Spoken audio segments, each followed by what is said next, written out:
Looks like meat's back on the menu, boys!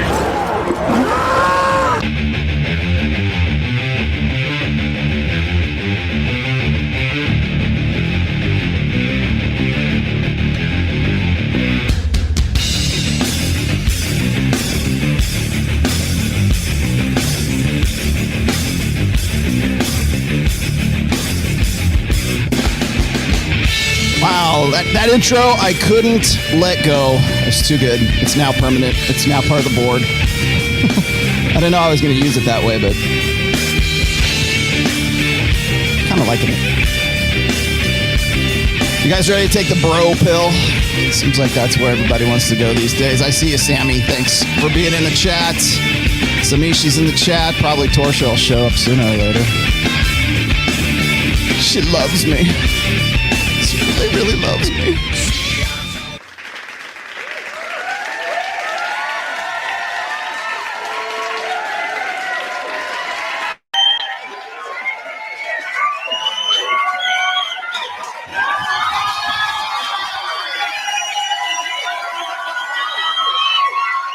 So you've just woken up after another painstakingly gruesome day of your life.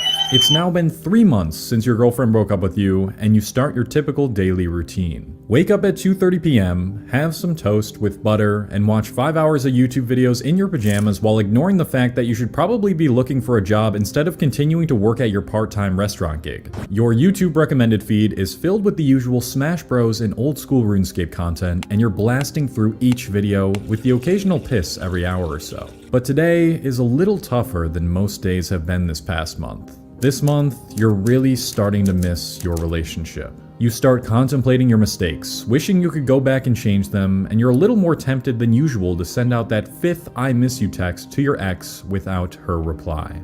But instead of that hopeless endeavor, you decide to look up possible ways to get her back. Most of the advice revolves around something called the no contact rule, where you don't contact your ex for at least 30 days, then send a text and see if it's possible to mend things. This provides a little bit of relief. Maybe it really is possible that you'll get her back. After a few of those videos, your YouTube recommended feed has transformed into something dramatically different. You now find yourself in the red pill bubble. Videos on why you should never get back with your ex, female nature, pickup artists, and masculine frame flood your pupils and you eat them up until your eyes start to strain. You just can't stop watching these red pill videos. Perhaps Greetings, that's Cole Hastings. Today, by the way, is the all no hate episode today. No hate whatsoever today. No hate. I like Cole. I like you very much. Please don't give me a strike. I'm not trying to write on your video, Cole, or anybody else's on the show for that matter. Oh my God. How are you guys doing? I am very, very tired. If I'm a little bit low energy today, it's because I'm still working out the jet lag from being in Miami. Jumping in and jumping out. It's one thing if you're in Miami for like a week or so. It's another thing if you're there for 3 days. And then you fly out in the morning on the day that you get out of there. Never again will I fly out at like 5:30 a.m. After I do an after-hour show with the boys. Because man, I'm glad we did it. It was a lot of fun. It always is a lot of fun. If you don't know what I'm talking about, Wednesday's video was technically my midweek video was technically the video that I did with Myron and Fresh, and we talked about why women's notch count, body count, whatever you want to count it, how you count it, I don't care. Women's promiscuity makes a difference in modern day society. By the way, in case you're wondering, yes, I do have the new camera installed. Yeah, I got to get something done in the back here though. So I don't know how much I'll use it in this show, but once I got everything sort of set up, but the new camera's in, new camera installed. So there you go. I'll switch back and forth. It seemed like a good idea when I did it, but this, you don't realize that this studio is like all of like maybe, I don't know, 15 by 15 at least in this side of the studio it is anyways. There's more of it over that way. But yeah, I didn't know if it was going to be a good idea to do dual cameras in here, but I just got the Sony, was it the Z10, something like that? What's it called? EX Z10, somewhere along. It's not the good one you're looking at through here right now. Chris Pogson, thank you very much for Aaron Chris Pogson. Thank you for the suggestions. If you don't know who Chris is the he's the producer for Fresh and Fit. And when it comes to technical stuff, we bounce a lot of ideas off of each other. We also share sound drops too. So if you're wondering where'd that go? Guilty. Yeah, he's got that one, but he's definitely got this one too. Hey, y'all. That one. So we sort of like cross pollinate when it comes to our sound drops, which I've got a new one here. Like that one, we're gonna keep that one. It took me a while to sort of get the perfect Offalo giggle, but we're gonna keep that one for into perpetuity. So at least we get something out of that stupid endeavor. So Wednesday was our why notch count matters, and I was really questioning the logistics and the reasoning and everything else behind even doing something like that. But sometimes you have to make an example of people. And I think that one of the reasons why we're getting into today's topic, for instance, is because the red pill, what I've been talking about and writing about for our literally 20 years now, and I mean that, literally 20 years now, the red pill has gone through evolutions and has become it's become something today that I think is more easily commercialized. Even just talking about the red pill, suddenly it will generate likes, it'll generate engagement, it'll generate views. And in some ways that's a good thing, and in some ways that's a bad thing. So as I was saying, I think it was on my last night doing the last after hour show, myself and Myron and Fresh, we were talking about Ethan Klein and the H3 debate. That wasn't a debate, that never really happened and probably never will happen. And already the fake Rollos are in the house. Thank you very much. Let's push you out. Goodbye, my friend. It was nice to know you. Bye, Felicia. Already. See, here's the thing is, I am so popular amongst these guys, amongst these trolls, that they will go and create multiple accounts. And not just multiple accounts with me, but multiple proxy fake ass accounts of other people who using their avatars to fake other people as well. That's how dedicated my haters are. Just throwing that out there. Their entire existence revolves around this show and revolves around what I do. That seems like a good idea for them, right? It seems for certainly the last 3 years, that's for damn sure. But let me tell you something. You don't exist if I don't exist. So just throwing that out there for you guys. Guys like the fat kid in Brazil, you don't exist if I don't exist. You've been sucking on my jock for what, 3 years now, 4 years now? You don't exist. Not without me, not without John from Modern Life Dating. Not without all the people that you've suddenly taken an interest in. You don't exist. Anthony Johnson, you don't exist without me. Literally. I can prove it. I've got 3 years. I got 3 years of receipts to prove that. So there you go. Now, what's going on in the red pill right now? I'm looking at Adam Sosnick, by the way. A good friend now. Been on his show as well. Did you guys catch that one? If you didn't, you should, because I'm going to be using that video that I did with myself. God, what the hell is even her name? Brody?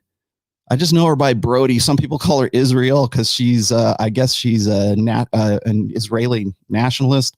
I had no idea who this person was when I went on the show with Adam. But my point, before we get to that, my point is this, is that a lot of content creators are seeing value in this content, in red pill content. And not to be limited to people such as Adam, who I think has a very positive take on all this. Excuse me. But even I can even point at Cole Hastings, who was kind enough to do our intro to today. And he's got a critique, let's just say, of the red pill. And I think it's funny when I see guys, and this is no flame on Cole. I'm going to also talk about what's the guy, Learning to Beast. That guy we're going to talk a little bit about today. He was going at Justin Waller, and he was going at the Tates, which, again, I don't have anything necessarily against what's the guy's name? How to Beast? The Beast. We'll just call you the Beast for this episode till somebody gives me your actual name. I like what he had to say, but I think that a lot of the guys who are now seeing the value in this, they want to put their foot in the way and put their toe in the red pill water, so to speak. They want to just sort of like say, oh, here's my take on all of this, because they see that those tags are trending. They see that the content works for them. Adam, by the way, has an economics saucecast, sauceonomics or something like that.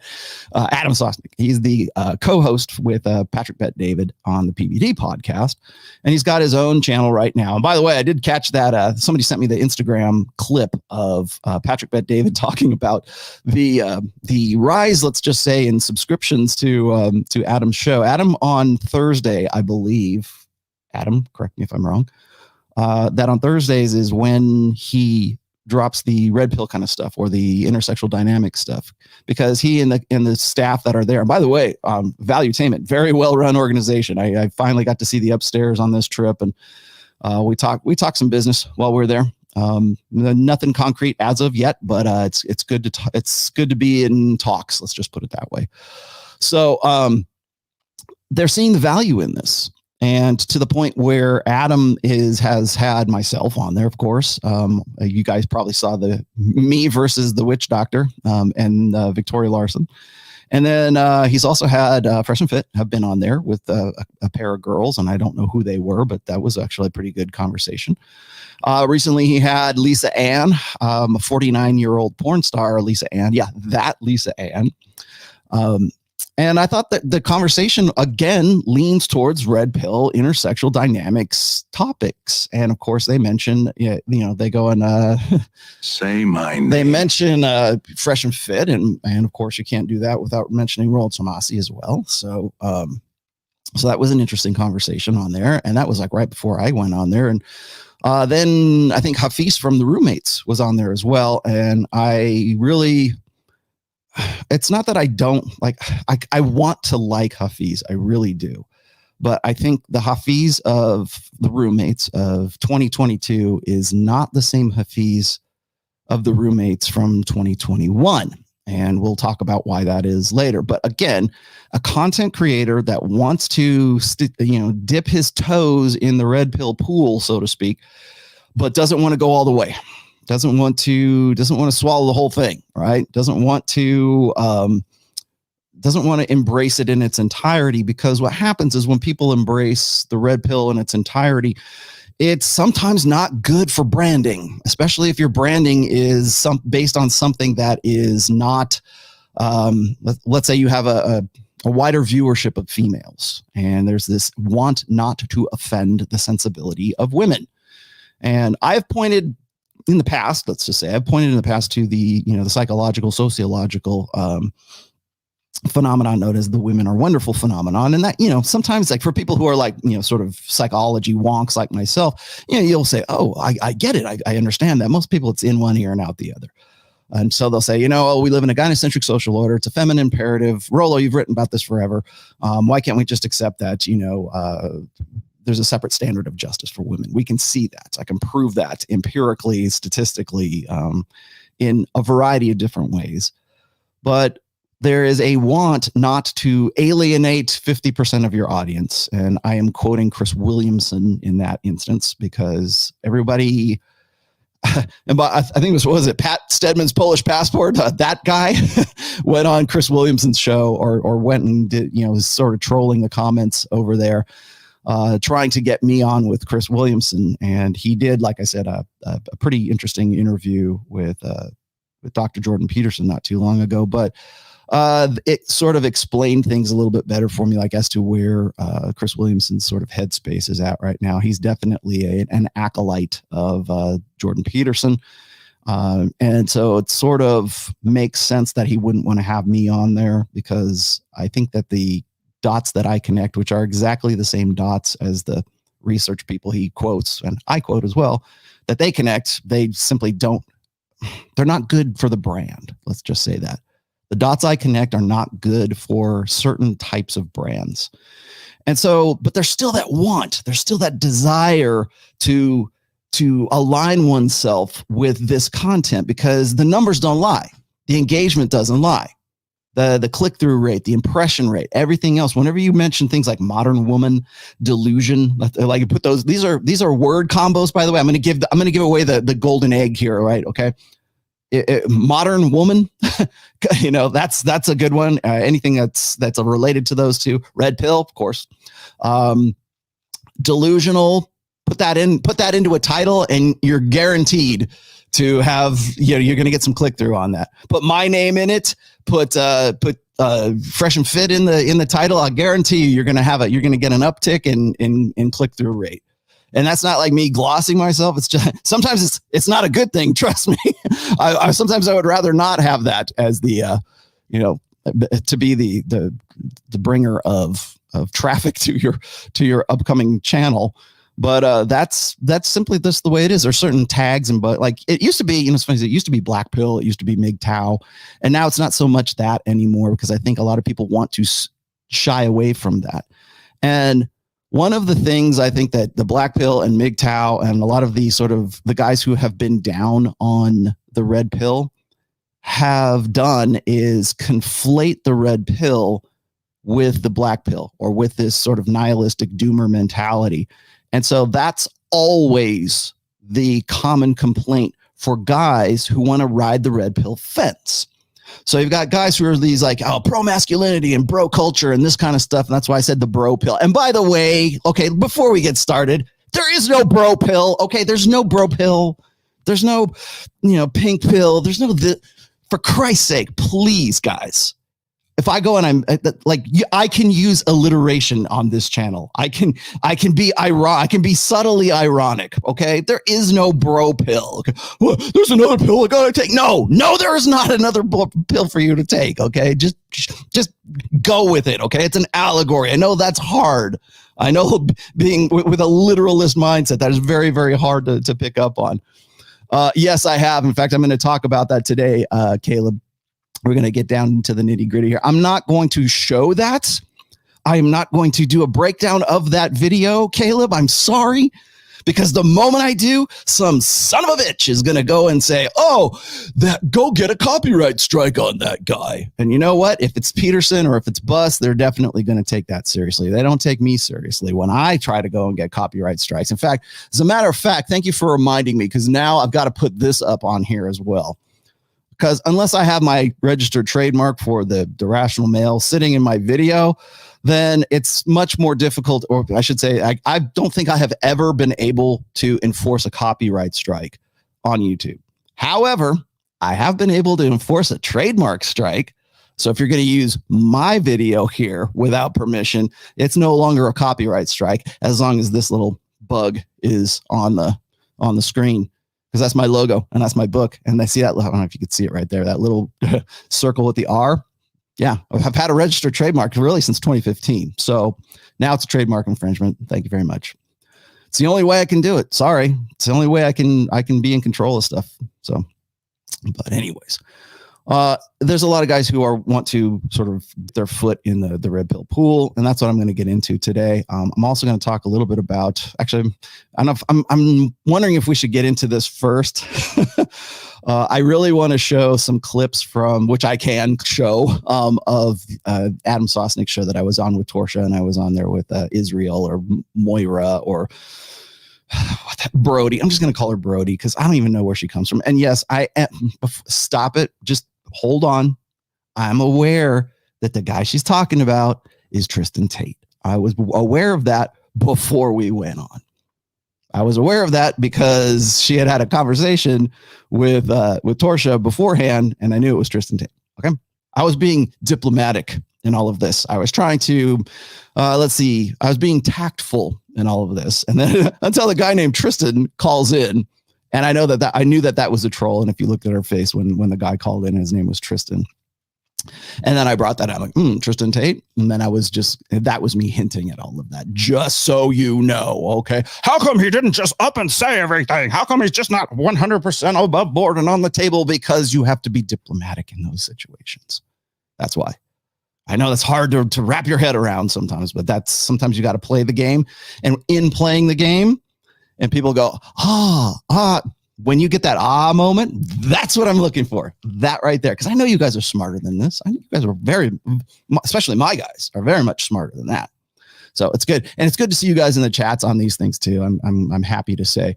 I wanted to start with Cole's video here because I'm going to show a little bit more. I think he's really kind of the more measured side of all of this, and I want to just sort of use him as an example. And again, I like Cole's stuff, and I think that a lot of what he says here, I understand, but he's also parroting back these common misconceptions about the red pill and the understandings of it. Now, the most common misconception, and I want to say sometimes deliberate, but maybe not.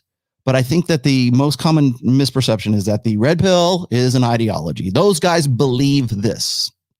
And that right there, the misconception is twofold. One is guys who jump to that conclusion or believe that that's what this is all, what I've been doing for 20 years is all about, is because they don't really have any other frame of reference. Because to them, the blue pill really is an ideology. If you think about it, it's what you've been taught, and it's based on beliefs that, women are going to be this way. So you need to, if you want to appease women, if you want to appeal to women, if you want to get their attention, if you want to have a good, successful, healthy, happy relationship, you have to do these certain things.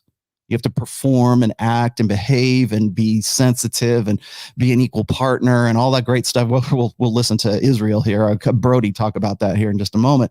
And that's like the idealized way to do it. Well, if you're still kind of stuck in that blue pill and you're just kind of like, what is this red pill of which you speak? Most guys are approaching the red pill from the perspective that they think it's another religion or they think it's an ideology. And thank you very much, MGTOW, well, extreme end of the MGTOW. Thank you very much, Doomers. Thank you very much, SpergTOW. Thank you very much, Black Pill guys, because essentially what you've done is you have reinforced the idea of conflating the red pill praxeology, the objective understanding of intersexual dynamics. You have successfully turned that into gloom and doom. And how do I know that? Because every one of these guys who is a pro-masculinity content creator who doesn't want to alienate half of their audience, those guys all think the same thing. They think you're the red pill, and you're not. You're the loser pill. You're the black pill. You're the doomer pill. You're the SpergTOW pill is what you are. And I have been playing whack-a-mole for the last year and a half, because every time somebody says, well, don't you guys believe this? No, we don't believe that. That's the black pill. That is doomers. That's incels.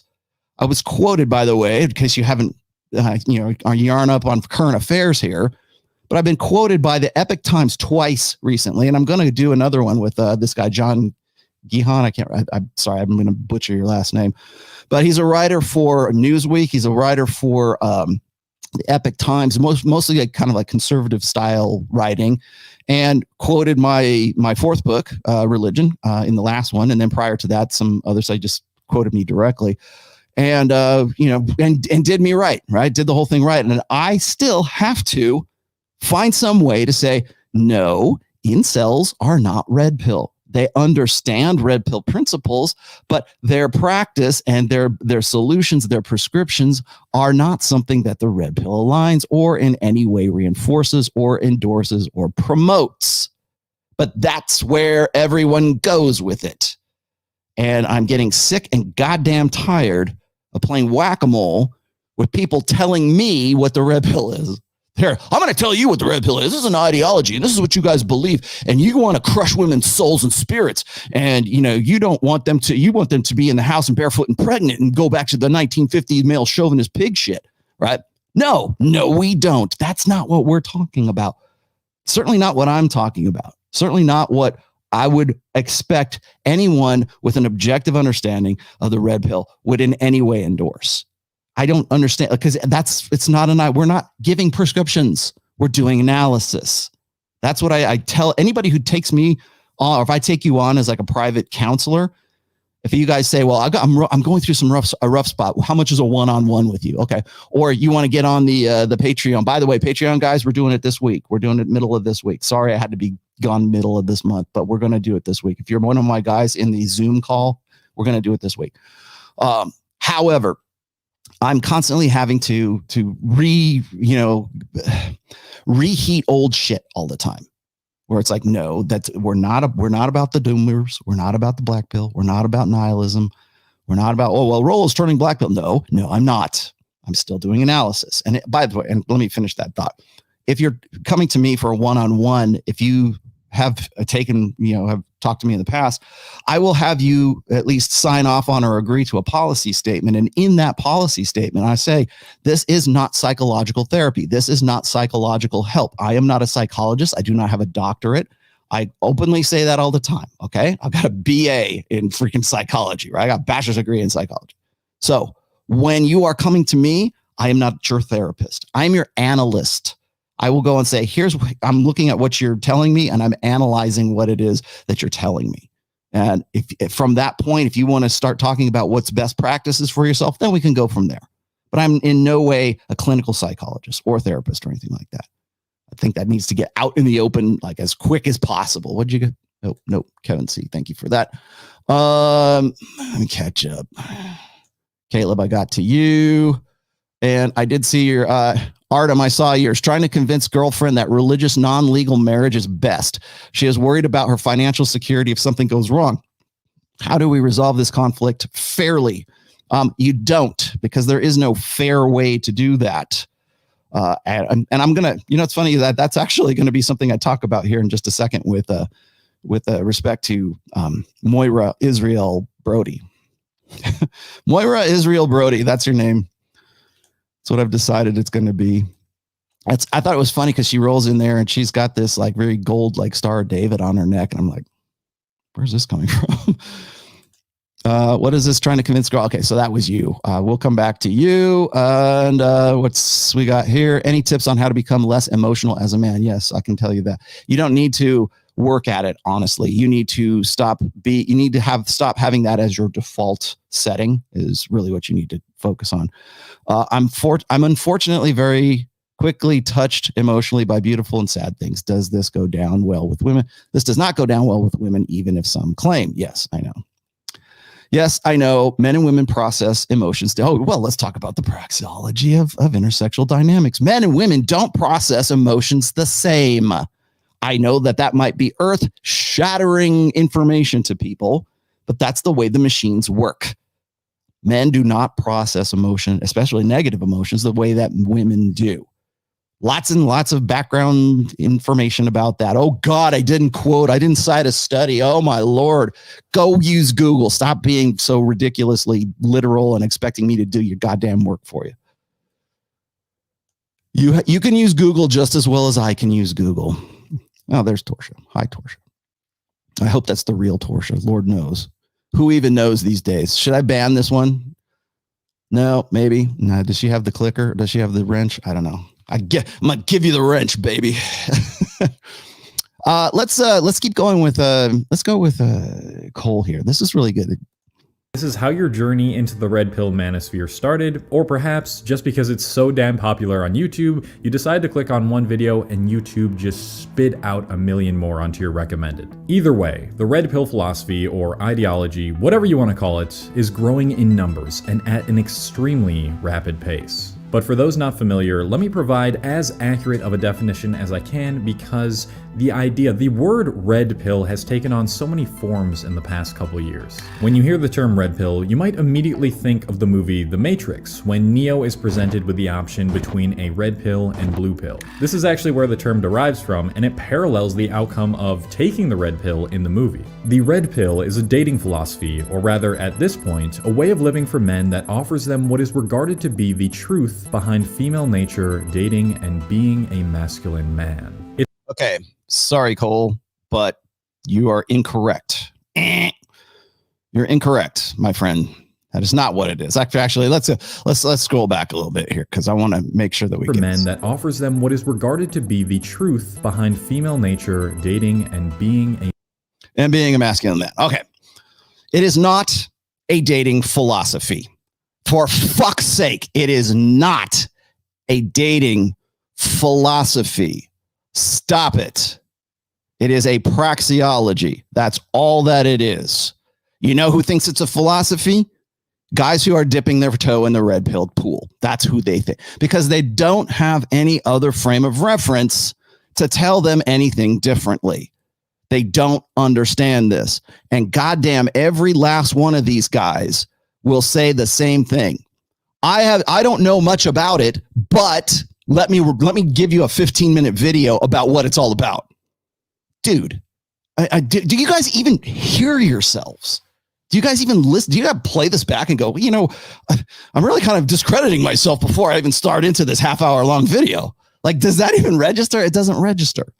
So, no, it is not a dating philosophy. It is not a way of life. That is prescriptions. The red pill is not a prescription. It is descriptive. It is not prescriptive. Anything that comes after that, that is a prescription. And maybe that is a philosophy. Maybe that is best practices. Sometimes that's game. Sometimes that's PUA. And yes, the game book is coming. We'll get to that at the end of the show. Sometimes it's MGTOW. I'm going to go my own way and just forget about the whole thing and try to remove myself from the game altogether. Okay, that's another one. Black pill doomers. I'm going to sit here and cry and commiserate with my friends and my friends online. And we're just going to talk shit about ROLLO, and we're going to talk shit about these guys. And it's usually the guys who are like very positive masculinity, kind of hustlers, like positivity hustlers, because they're an easy target. And so those guys is that the red pill? Is MGTOW the red pill? Is MRAs, men's rights activists, who you don't even hear much from anymore? Are they?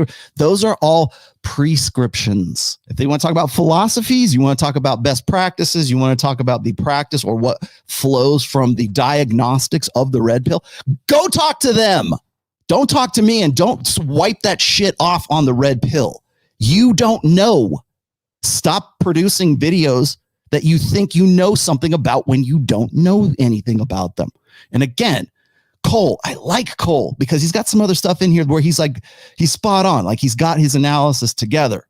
But if you're beginning from this premise right here, if you think that this is the definition of what the red pill is, you are mistaken. And I did my goddamn best to make a definition, or try to define this for Adam Sosnick when I was on the show with Torsha and Israel and Brody, whatever her name is, right? They asked me that because Hafeez went on that show and tried to bumblingly explain what the red pill is. Oh, it's this philosophy. Guys just think this and they think that and blah, blah, blah, blah, blah. No, that's not a belief. It's not a practice. It's a praxeology. Go look it up. I have done so many goddamn shows about that. I have clips to try to make it as simple as possible, but still, that's a philosophy of a way of living that offers men and sometimes women. Are you on board with this, women? What is regarded to be the truth behind relationships, female nature, and being a masculine man. No, those are practices. The red pill is the analysis. It is the diagnosis. It is the loose science, the praxeology behind whatever those practices tend to be. So get it out of your head right now. Because when you start from these premises, anything that flows from here is either suspect or it's deliberately false.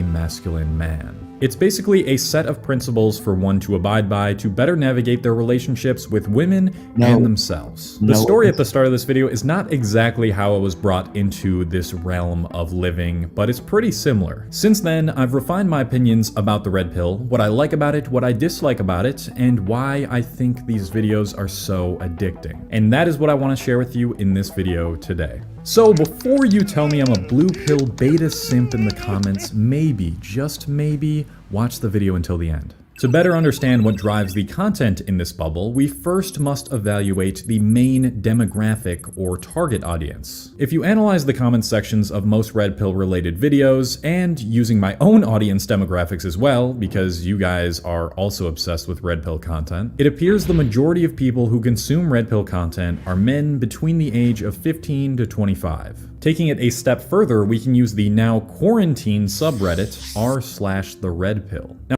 The red pill is not quarantined anymore. I don't know how old this video is. Quite honestly, I apologize for that. It's not quarantined. It's deleted. Cole, it's gone. There is no more quarantine on the red pill. It's completely deleted. It got canceled. It's no longer there. And was quarantined because the red pill subred had close to 500,000 subs on it, and they didn't know what to do with it until they just let it get. And I'll tell you the other thing. And you'll hear me and Ryan Stone talk about this because Ryan was part of that. Was part of that sub for a while, and so was I for a bit. I mean, back in the day, gosh, we're talking like 2015, 2016. I think it got quarantined in 2017, maybe 2018. I'm not really sure. But it got quarantined because people didn't like the tone, right? They didn't like the discussions that were going on in there. And that's what Reddit will do if they don't like the subject matter. Now, why did they quarantine it instead of just outright delete it? Well, it was close to 1 million subs. I think it maybe have been more like 800,000 subs. And that's not insignificant, at least as far as my understanding of Reddit is concerned. So rather than delete it outright and like make people crazy because doing something like that would end up saying, well, you're censoring, free speech, blah, blah, blah. They quarantine it, let it so you basically can't sub to it and it can't grow. It's just they lock it off. And the problem with doing that is that people just abandon it, such as myself and Ryan. We're just like, screw it, we'll just go do our own thing. That's why I thought at the time there was going to be a need for another forum. And I still think that there is a need for a forum, but people don't, like most guys, 15 to 25, they're not in forums. They're not even on Reddit so much. They would rather watch this stuff. They would rather consume this content via YouTube or social media or whatever else, because it's got a greater reach. It's because there's more people, and especially in an already quarantined red pill sub. Yeah. Why participate? The only people who are participating there are guys like Gay Lube Oil, right? They're like the guys who are like, they have got nothing outside of that particular forum. And so that's their sort of family, and it becomes this echo chamber. They are correct about that. And it becomes very inbred. And that's why we all abandoned it. And it is now, like I said, deleted as it is, and maybe rightfully so, because most people aren't even bothering with it. So what they do is they quarantine it until everybody abandons it, and then they kill it. That's the tactic. Anyways, it's just basically the slow kill instead of the fast kill. So that's really what happened with the thing. Oh, and then by the way, demographics wise, I want to explain something too, because when I saw this, I'm like, my demographics. Yes, I can understand how 15 to 25 is a big deal, but I have a prime demographic. That's a big demographic. That's like maybe a third of my demo. My demo is more like 25 to 45 right now. And it's not to say that I don't have quite a few, young men watching this, but I've got a demo that spans from 15 all the way up to 65, man. Reason why I'm talking to Robert Kiyosaki, who's going to be 75 next month.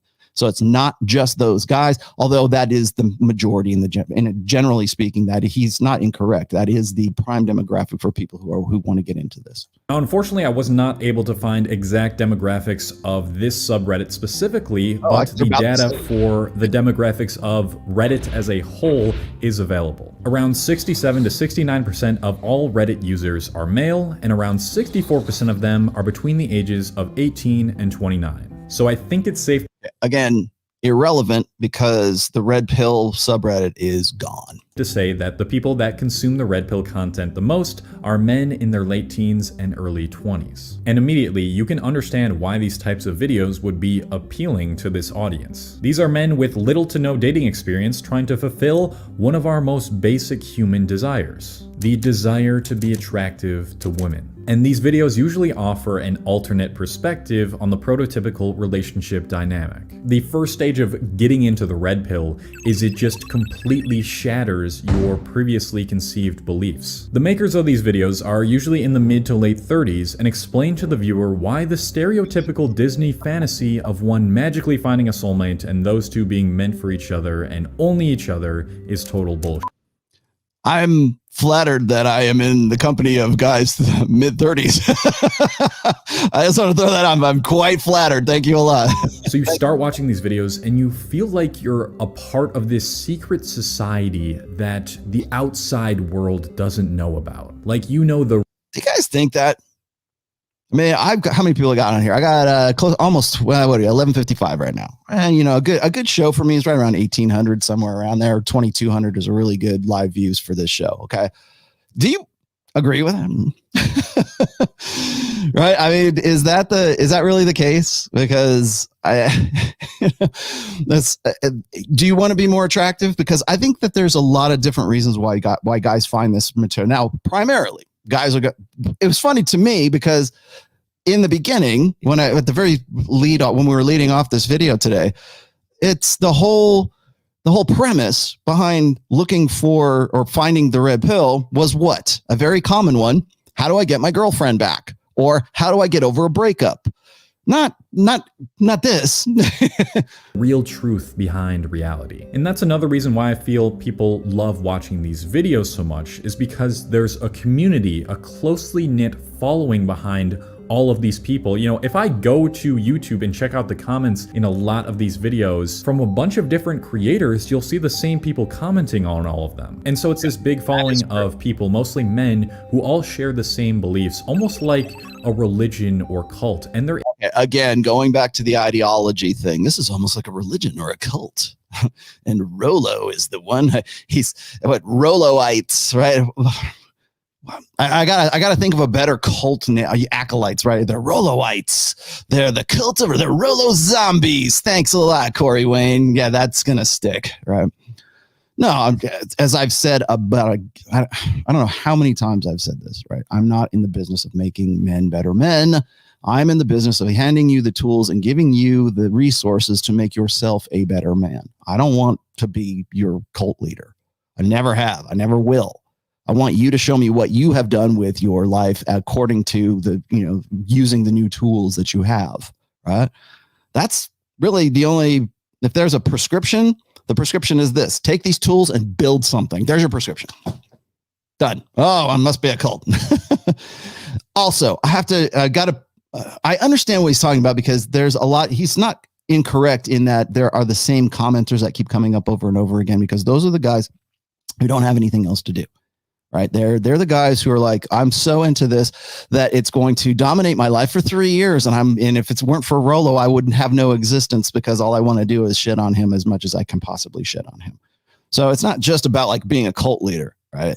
It's not like I have millions and millions of guys who are just like following me in their uniforms and in fact, I make fun of that quite a bit, but the long and the short of the whole thing is it's not a cult. It's not an ideology. And if these guys are falling into it, or if it seems like the behavior is like cultish, it's because that's the only frame of reference that you have. The only frame of reference a guy like Hafeez has, or I'm sorry, Cole, I like you. I really do, because your other videos are very good. But not just him, because like when we talk about the guy from the Beast, How to Beast, How to Beast. It's the same thing. Oh, this seems like very like a cult. This is their belief set. This is their ideology. This is their religion. It's not a fucking religion. It is a set of understandings. It's a praxeology. It is a set of data. How you interpret that and what you do after you've interpreted that data is on you. So what do some guys do? They spend all day in chat rooms, or they spend all day on online or in comments sections. Certainly, God knows I deal with it all the time. And, you know, it's always the same shit. It's always the same stuff. Rollo didn't cover this. He didn't talk about that. He's not complete enough. He should shut up. He should really stop talking so much. He must love the sound of his own voice. Right? I can't fucking win. So whatever. I'm just going to do what I'm going to do. But it's not an ideology, and it's not a cult. And that's the thing that these guys can't wrap their heads around. Even if I've said this before, if I wasn't around, even if it wasn't me, it would be somebody else. It would be something else. It's not that this is like some sort of new religion. It's that you're seeing a generation of guys between 15 and 25, apparently. I mean, you're doing the demos. That's good. Bravo. At least you're doing your numbers right. But it's that 15 to 25-year-old demographic right now who can't like, if I'm not around, they're going to get it from somewhere else. They're going to see it on Twitter. They're going to see it all the time on TikTok. Lord knows it's all over TikTok, as we've been analyzing lately. It's on Instagram. And the fact that anyone would call this a cult, or anyone would say, oh, this is this is an ideology. All it says to me is that you can't think of it in any other terms. But it's not an ideology, and it's not a cult thing. It's unignorable evidence is what it is. And again, take myself away, take away the red pill, take away MGTOW, take away the manosphere, whatever we're calling it right now, take all of that away, and you still have these guys who are hungering for this information, and they're going to do with it what they're going to do with it. And so when people say, well, aren't you radicalizing these guys? Well, the guys who were going to get radicalized, it's not, they were going to get radicalized whether I said something or I didn't.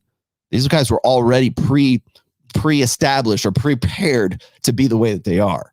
It wasn't the red pill that made them that way. It might have been something that sort of contributed to their mindset, but they were going to do what they were going to do no matter what.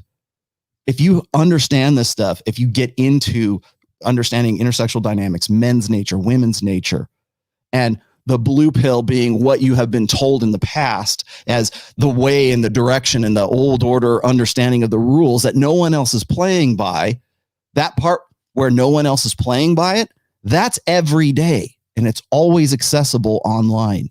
Whether I'm the one that's saying it or Rich Cooper is, or Ryan, or hell, I don't care. Anybody from 21 Convention, whoever, even the worst of the worst, the best of the best. It doesn't matter. It's still there. Take away all those guys and the message is still the same. Is a bit of a cult-like aspect to the red pill. I remember when I first started watching red pill videos, I did feel like I was part of a group of higher up men, and that all of the things that these people were saying in these videos were right. Like, we knew the truth. And on top of this cult-like community and following, and the fact that it is satiating one of our most basic human desires, the content is also entertaining as f***. Like, can anybody deny that? Some of these red pill dudes are hysterical with the stuff that they talk about. You know, sometimes they actually are joking, but sometimes what they say is true, but it's still funny, the fact that they believe that. And then just the dynamic between, you know, men and women arguing about dating and how much modern dating has changed and how everybody wants to navigate that now and know how to navigate that and want to confirm their biases, which I'm going to talk about. It's such a popular topic right now. And red pill offers an outlet to that topic, especially in a world where we are more connected but less connected than ever, and more people are in isolation and are lonely. The desire for content where both male and females are speaking to each other in person, or just a male is talking about dating in general, people want to see that. They want to experience that in some way, not usually in person with a lot of these red pill people. Right. Exactly.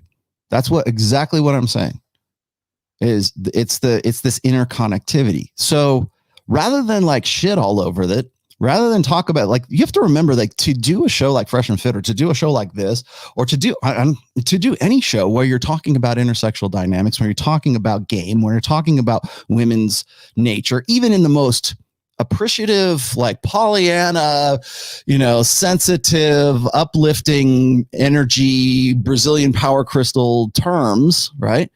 Even then, it's like you're taking a risk, especially as a guy, because if a guy goes on there and he is even like, has this real positive aspect, even if you're like Justin Baldoni or whatever, right? You're going there and you're lifting up women, and men just need to get in touch with their feelings. And like I've said, who will like make themselves less so that women can become more. Those guys who are making themselves less and doing this kind of shuck and jive self-deprecation kind of thing, those guys are still risking quite a bit by going and saying something like that. You know what? They're just risking it in a different way.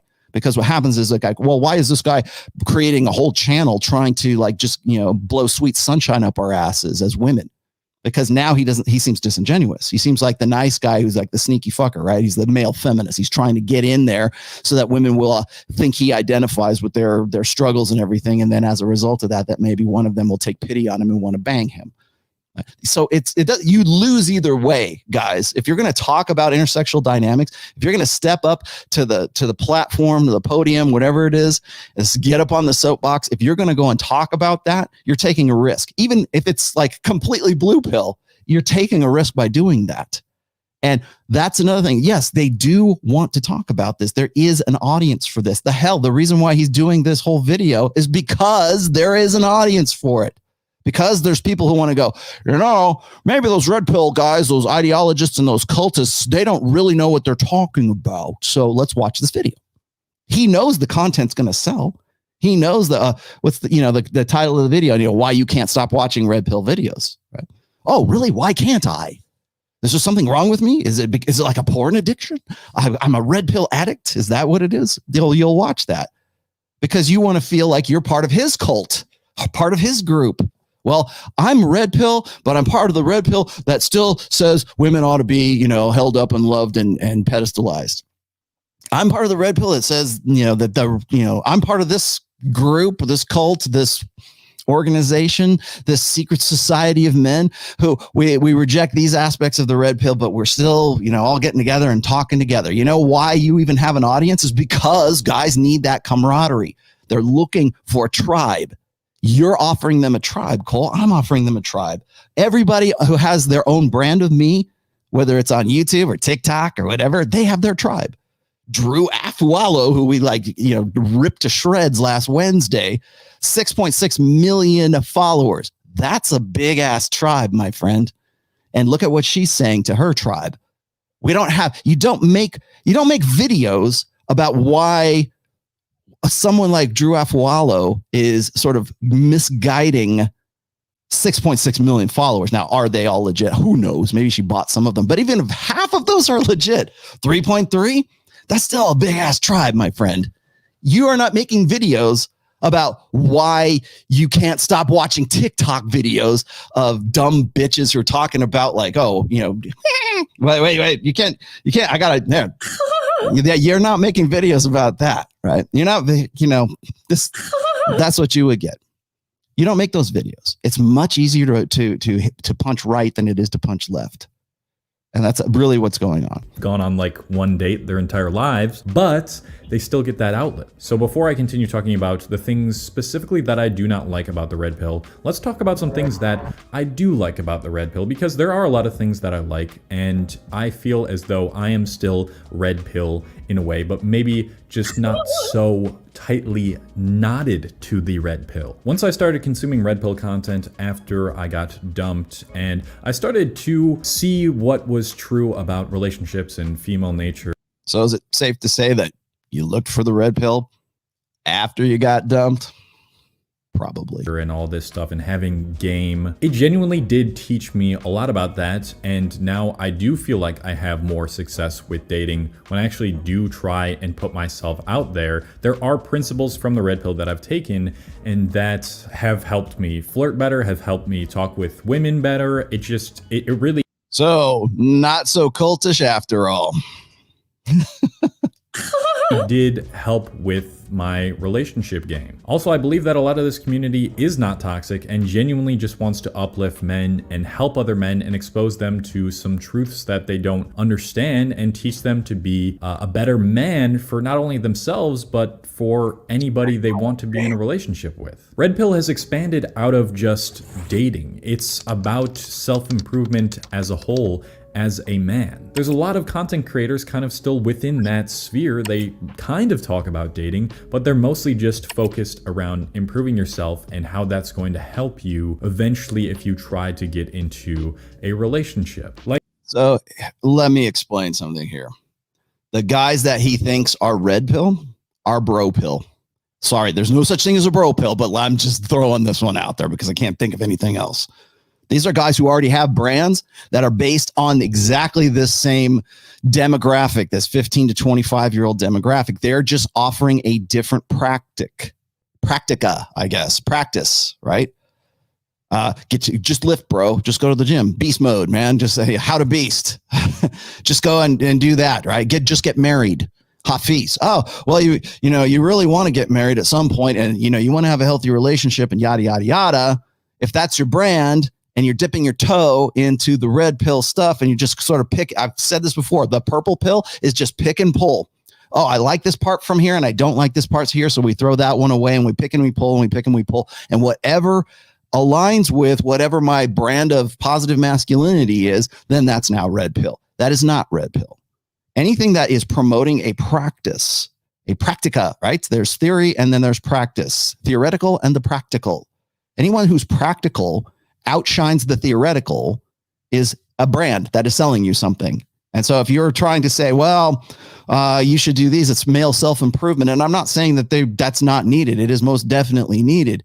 But let's look at the red pill as a praxeology, not as an ideology, not as a best practices. I keep saying this, and this will be featured very prominently in book 5.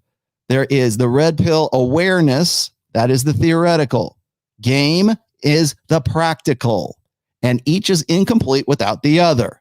Now, if you're following guys who are all they're doing is mouthing responsibility this without any authority, if they're mouthing what they think sounds right, this sounds like it's going to be a positive thing. If they're cutting and pasting, Confucius says man ought to do this. If they're copy and pasting whatever fortune they found in the fortune cookie or whatever fortune is attached to the tea leaf bag, all of that is the practice, and that is somebody selling you something. If there is no theoretical behind the practice, it is incomplete. Likewise, if somebody is just telling you about the theories and all this other stuff and not giving you anything, like saying, here's a practice, here's a best practice, here's something you might want to think about, here's some suggestions, each one is incomplete without the other. I've said this before. I will say it one more time. The guys who were in the early seduction communities, it was all about the practice. And they were developing the red pill at that time. We didn't even have a word for it until right around 2004. And nobody was even calling it the red pill. You want to know how let me just ruin things for you here for a second, Cole. And again, I do like you, okay? But the red pill is not what you think it is. The red pill as a term came out of the seduction community of the early to mid 2000s. I can show you the earliest post that I made on So Suave from 2004, where we started referring to it as the red pill. 2004, Cole. I don't know how old you are right now, but something tells me you were probably about 8 or 10 years old when that was going on. I don't know. Maybe you're older than that. That was a long ass time ago. Almost 20 years. Coming at 18 years ago. You're certainly over 18, I'm sure. However, that's how long this has been around. In fact, we didn't even call it the red pill before that. We called it like unplugging from the matrix because it seemed like an apt metaphor back then. And so here we are in 2022. And I don't know much about this stuff, but let me go and talk about it anyways and tell you to be the definitive authority for you. But you've got guys you're quoting these guys who you like. I love these guys because it's about male self-improvement. Yeah, because that self-improvement aligns with your old blue pill ideals. That's why. If men would be better if they would just man up and take responsibility. Again, responsibility is not a panacea. It is not the cure-all, especially when there is no authority that is implied in that responsibility. How many times am I going to say this again and again and again? Responsibility without authority is slavery. Put that into your computer and let that process for a little while. It's just straight up facts. It makes sense that women would want a man who has a purpose outside of her, who is loving and protective, who is strong, who is confident with his emotions, who respects other people. So there's that. Confident in his emotions. Right there, I can tell you that's the language of emotionality. That's the language of the feminine imperative. To be a man is to be in touch with your emotions. Fuck you. Fuck you. You don't even, I don't even know how old you are, but you're regurgitating and parroting back language from the 20th century, my friend. That's how I know you're full of shit. People, and also, teases her a little bit and has a fun side and, doesn't take life too seriously. And a lot of all techniques drawn from what? PUAs. The red pill does teach that, and it taught me that, and it made me a better man for myself and for others. But like all things in life, too much of a good thing is indeed a bad thing. So let's talk about the worst side of the red pill, the things I don't like about it. The problem is when you overdose on the red pill. That's what I like to call it. So maybe you think you're just viewing the red pill right now for entertainment. Like, no, I just watch it because, you know, it's fun to watch. It's fun to watch people argue back and forth about dating and relationships. But even if you're using this for entertainment, if it's making up the majority of your consumption, of your input, then it's going to skew your worldview and you're going to develop confirmation biases around it, and it's going to be the same skewing in a sense as those Disney movies. This is why I call it a bubble, because once people get into the red pill bubble, they have trouble getting out or accepting any other possible truths around dating, relationships, and women. The truth is, I believe, and you know, I'm always still learning about dating, learning new things, experiencing new things. Things are not so black and white, or more appropriately for this video, not so red and blue. There are some fundamental principles that I believe pretty much every woman, at least 90-something% of women, like, but there are the outliers that, you know, you can be a lot of different things and you don't have to follow this archetype that the red pill says you have to follow. I know a lot of people. The red pill doesn't tell you you have to follow any fucking archetype. The red pill gives you the data. What you do with it is what you're telling yourself. Understand? That's why you have such factionalization in the quote unquote manosphere. That's why we have that's why we have black pills. That's why I have, MGTOWs. But you don't know about that stuff. You only presume that this is the red pill. You presume that the red pill is a practice, whereas it's really a diagnostic. It's not even really theory per se. The red pill, I mean, does it involve theory? Yes, actually it does. However, it involves predictive frameworks. And to say 90% of this is right, but I'm going to talk about the 10% outliers. What the fuck are you talking about? We can't build predictive frameworks on the 10% that are on one side or the other side of the bell curve. No one does that. And to say, well, I'm going to be the one who considers the outliers. You know, all you're doing, you're just being a sneaky fucker. You're just saying, well, I want to align with the people who aren't actually always like this because everybody's a special little snowflake. Yeah, well, we have commonalities, and from those commonalities and from those generalities, we can produce a better predictive framework than we can if we're focusing on the outliers all the time. That's it's just basic deductive logic, my friend. Will say to me, to what I'm about to say right now, that that's not the true red pill, and that if you knew what the true red pill was, you wouldn't be saying that. But a lot of these dudes on the internet are saying that women love assholes. They love a guy who's a complete douchebag. They only like the big, strong, hurly guys who are like, oh, I'm always serious all the fucking time. Okay, that right there is simply caricatures of what an alpha male is. And we'll talk about that here in a little while. It's when I get into the Adam Sosnick show here. But that's, again, it's easy to, we'll talk about entertainment. Here's your entertainment. This is your entertainment right here. Oh, I'm a big tough guy. Da, da, da, da. Well, we do know from studies, from research. Hell, I was just watching Dr. David Buss and Jordan Peterson talk about exactly this. Women like jerks. Women love them. In fact, they love them so much, we have a triad of character traits called the dark triad that women seem to find irresistible, my friend. That's why they have something, that's why there is a quote unquote personality disorder called hybristophilia. Now we can keep going with this, and I don't have to, if I really needed to, I can go, oh, shit, I've already done it. I did it with John from Our Life Dating not too long ago. Why is evil sexy? Why is the guy with the capacity for violence sexy? I wonder what this guy, now I don't know anything about Cole personally again, but I wonder what what he would have to say about Jordan Peterson explaining the dark triads, why it's attractive to women. But I would also wonder like what he would have to say about a lot of like Peterson's, like Petersonian ideals and ideology, because to me, when you're going to build up this kind of caricature of the alpha male kind of guy, and that you have to be this big bro pill, right? That is disingenuous I mean, just on the surface of it. An alpha male. So to only follow this archetype, which may be nothing like your authentic self, and you think that that's what you have to follow in order to get women, I just don't believe that at all. Okay. What is your authentic self, Cole? What is authentic? Who gets to decide what is authentic for you and what is not authentic for you? Who gets to decide what you are going to do and what you aren't going to do, and what is meaningful to you and what is not meaningful to you? Who gets to decide who you get to be? Not the red pill, not the blue pill, not anybody. You get to decide who you want to be. Personality is not static, my friend. Are there biological DNA? Is there genetic reasons for personality? Sure.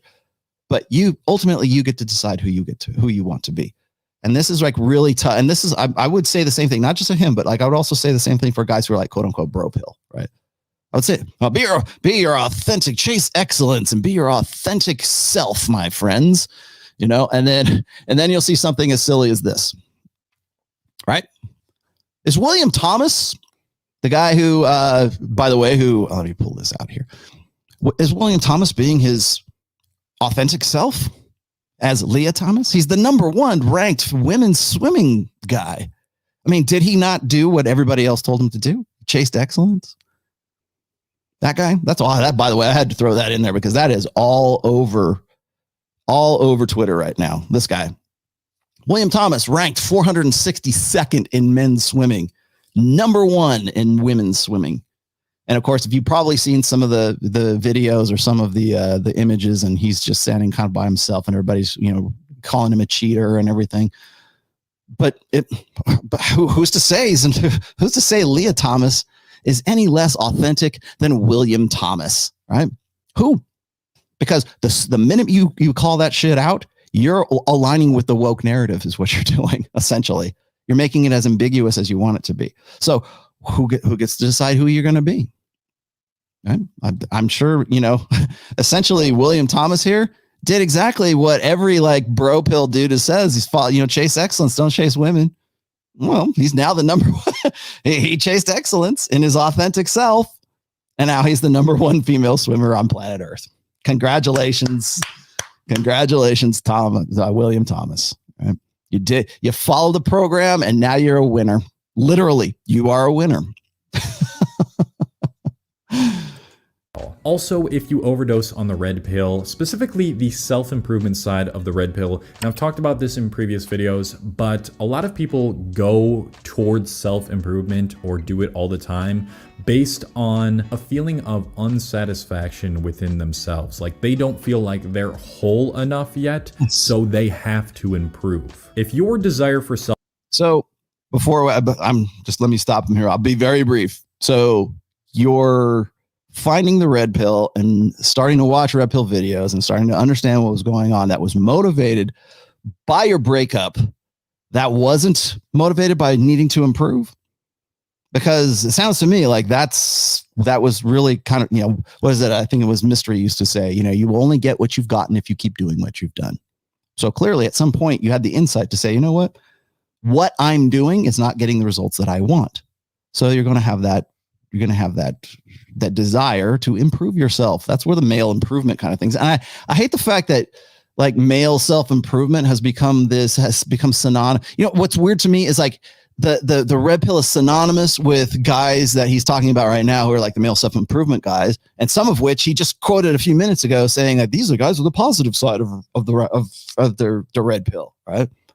But then consequently it's like, well, then you've got black pill doomers and it seems like a cult. Well, what is it, man? Is it which side? Like, because clearly if you're going to define it as a philosophy, as you've done in the very beginning of this video, if you're going to define it as a philosophy, that philosophy or that practice or that best practices that comes from the red pill had to have been motivated by your desire to become something else that you weren't, well, when you were with your girlfriend who dumped you, and who you want to be post-dumping.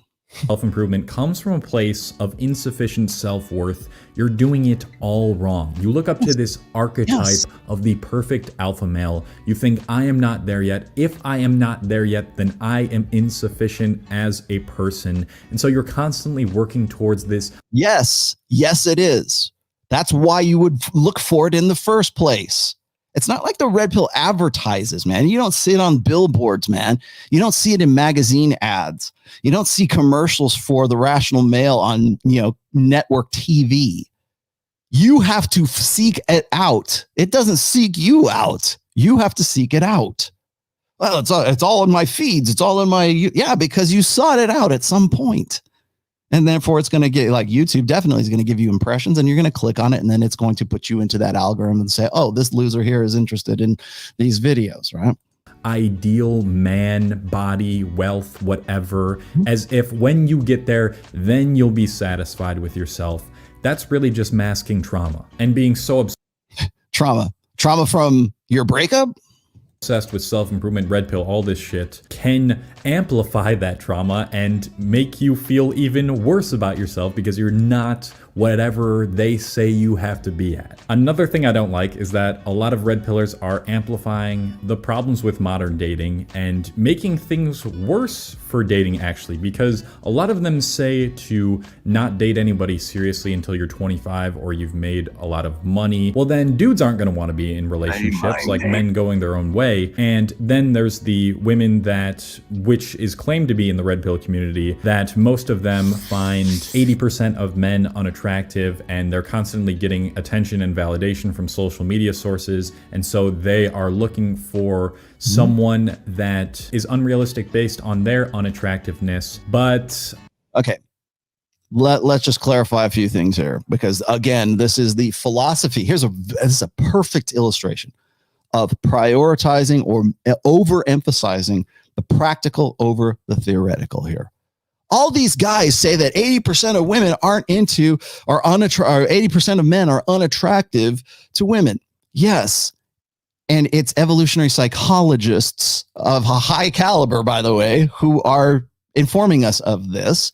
That main study, anyways, the most recent study, is really Dr. David Buss, not some red pill wacko, not ROLLO TOMASSI. Don't listen to that schmuck. Go listen to the guys who are the actual authorities, like David Buss, who has done research that shows 80% of guys are deemed unattractive.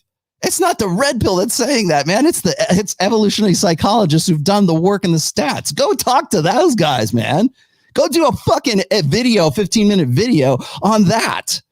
Go talk to the guys who are putting this. Well, we can't really put this out there. We can't put our research findings out there because we wouldn't want guys to think that they're not attractive. We wouldn't want guys to actually think that they may need to do something about it.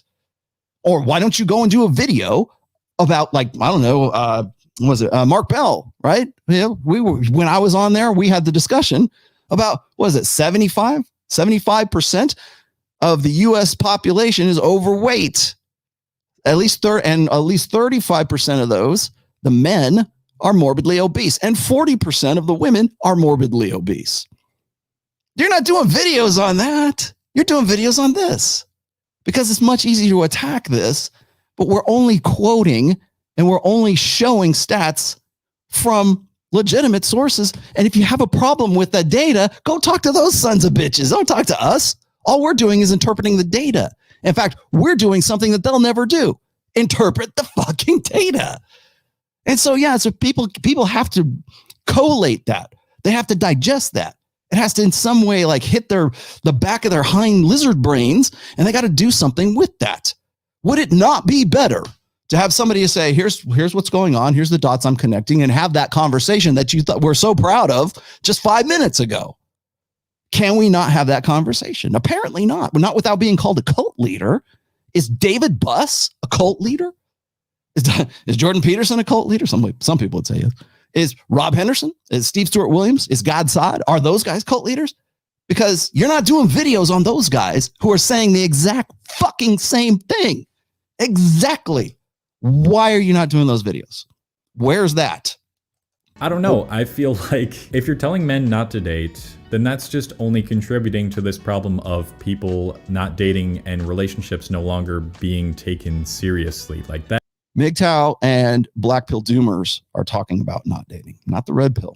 You won't hear that come out of my mouth. I'll tell you that right now. That does not fix the problem. Not everybody wants to spin plates until they're 25 or 30 and they have established themselves in some way. And you don't have to do that. And consuming too much of this content on a daily basis, hearing these things repeated all the time about women aren't trustworthy. They've always got a backup dude. You got to be sitting like this, talking like this, blah, blah, blah, blah, blah. It just makes you very paranoid, very anxious, and you'll never like fully trust a woman again if you continuously consume this content. Like, okay, so it's not about trust issues. It's about data issues. It's about collating data is what it's about. Again, it's not about like the very fact that anybody is using the term, spinning plates again. Say my name. Right? Like, well, just say it, dude. There's only one source where you're coming to for that, and that's me. That's my book. Like half of this stuff is it's like there's so many guys who want to ride my jock without even saying my name. Dude, just say my name. If you're going to talk shit about Fresh and Fit, say Fresh and Fit. Like at least have the balls to fucking do that. But you don't. Oh, yeah. And it's not 25, by the way, it's 30. Which maybe is worse for you, right? Like if you read my book, you will see exactly what I say. Don't consider monogamy until you're 30 years old. Why do I say that? Is it because I want you to hate and not trust women? No, that's absolutely not. Because it takes longer for men to mature into being the kind of guy who has what is most attractive to women than certainly women do.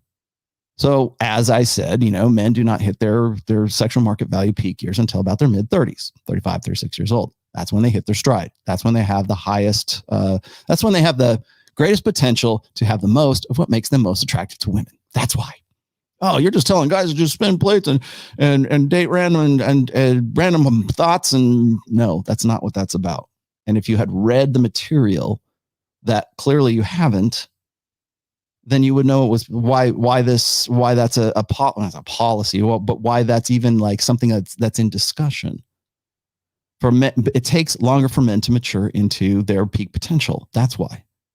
And as how you want to know why the plate spinning thing is even a thing. I talked about this on Fresh and Fit not too long ago, and it's not. I think it was we were talking about Iron Rule of TOMASSI number 3, and that is any woman that makes you wait for sex, the sex is never worth the wait. I think I talked about that on one of the after hours show, and women just great and men great at that too. Because they think that what I'm saying is just bang anything on 2 legs, right? If she doesn't put out on the first, because you'll notice that whenever I bring that up, and I brought that up with Lauren Southern, and she made exactly the same fucking mistake, right? They think that if I say something like that, that the purpose and the point of that rule or that suggestion or whatever it is, again, the iron rules of TOMASSI are not practica, okay? They are not a practice. They are just simply observations that are rules. The sex is never worth the wait because there's usually something that is mitigating it. I went into great detail with the girls who were on the after hours show to say, what was it? Why didn't you get with this guy? Why after 3 dates? There's 2 girls that were on the show with me. One of them made a dude wait 2 years and then dumped the guy. 2 years and then dumped the guy because he was fucking some other girl in that 2-year time where she was like playing, he was in the friend zone with her. And then she got all bent out of shape because some other girl got the D. And so when you take it from those perspectives, like, oh, what guy in his right mind would ever wait 2 years? Well, what guy in his right mind will wait 6 months? What guy in his right mind will wait at 1 year? What guy in his right mind will wait 3 months to determine whether or not there was genuine desire with this girl or there wasn't, or she's playing games or there's some sort of mitigating factor, or it's wait for me until I'm 30. You're such a great guy. Guys will do that, man. They will just like fumble through life and hope for the best and maybe build something of themselves. And then when they finally get to 30, they don't understand why they're suddenly irresistible to the girl who wouldn't give them the time of day when he was 22 years old. Wait for me. It'll be fun. Right? No, it's not fun. It's not fun. You're essentially saying my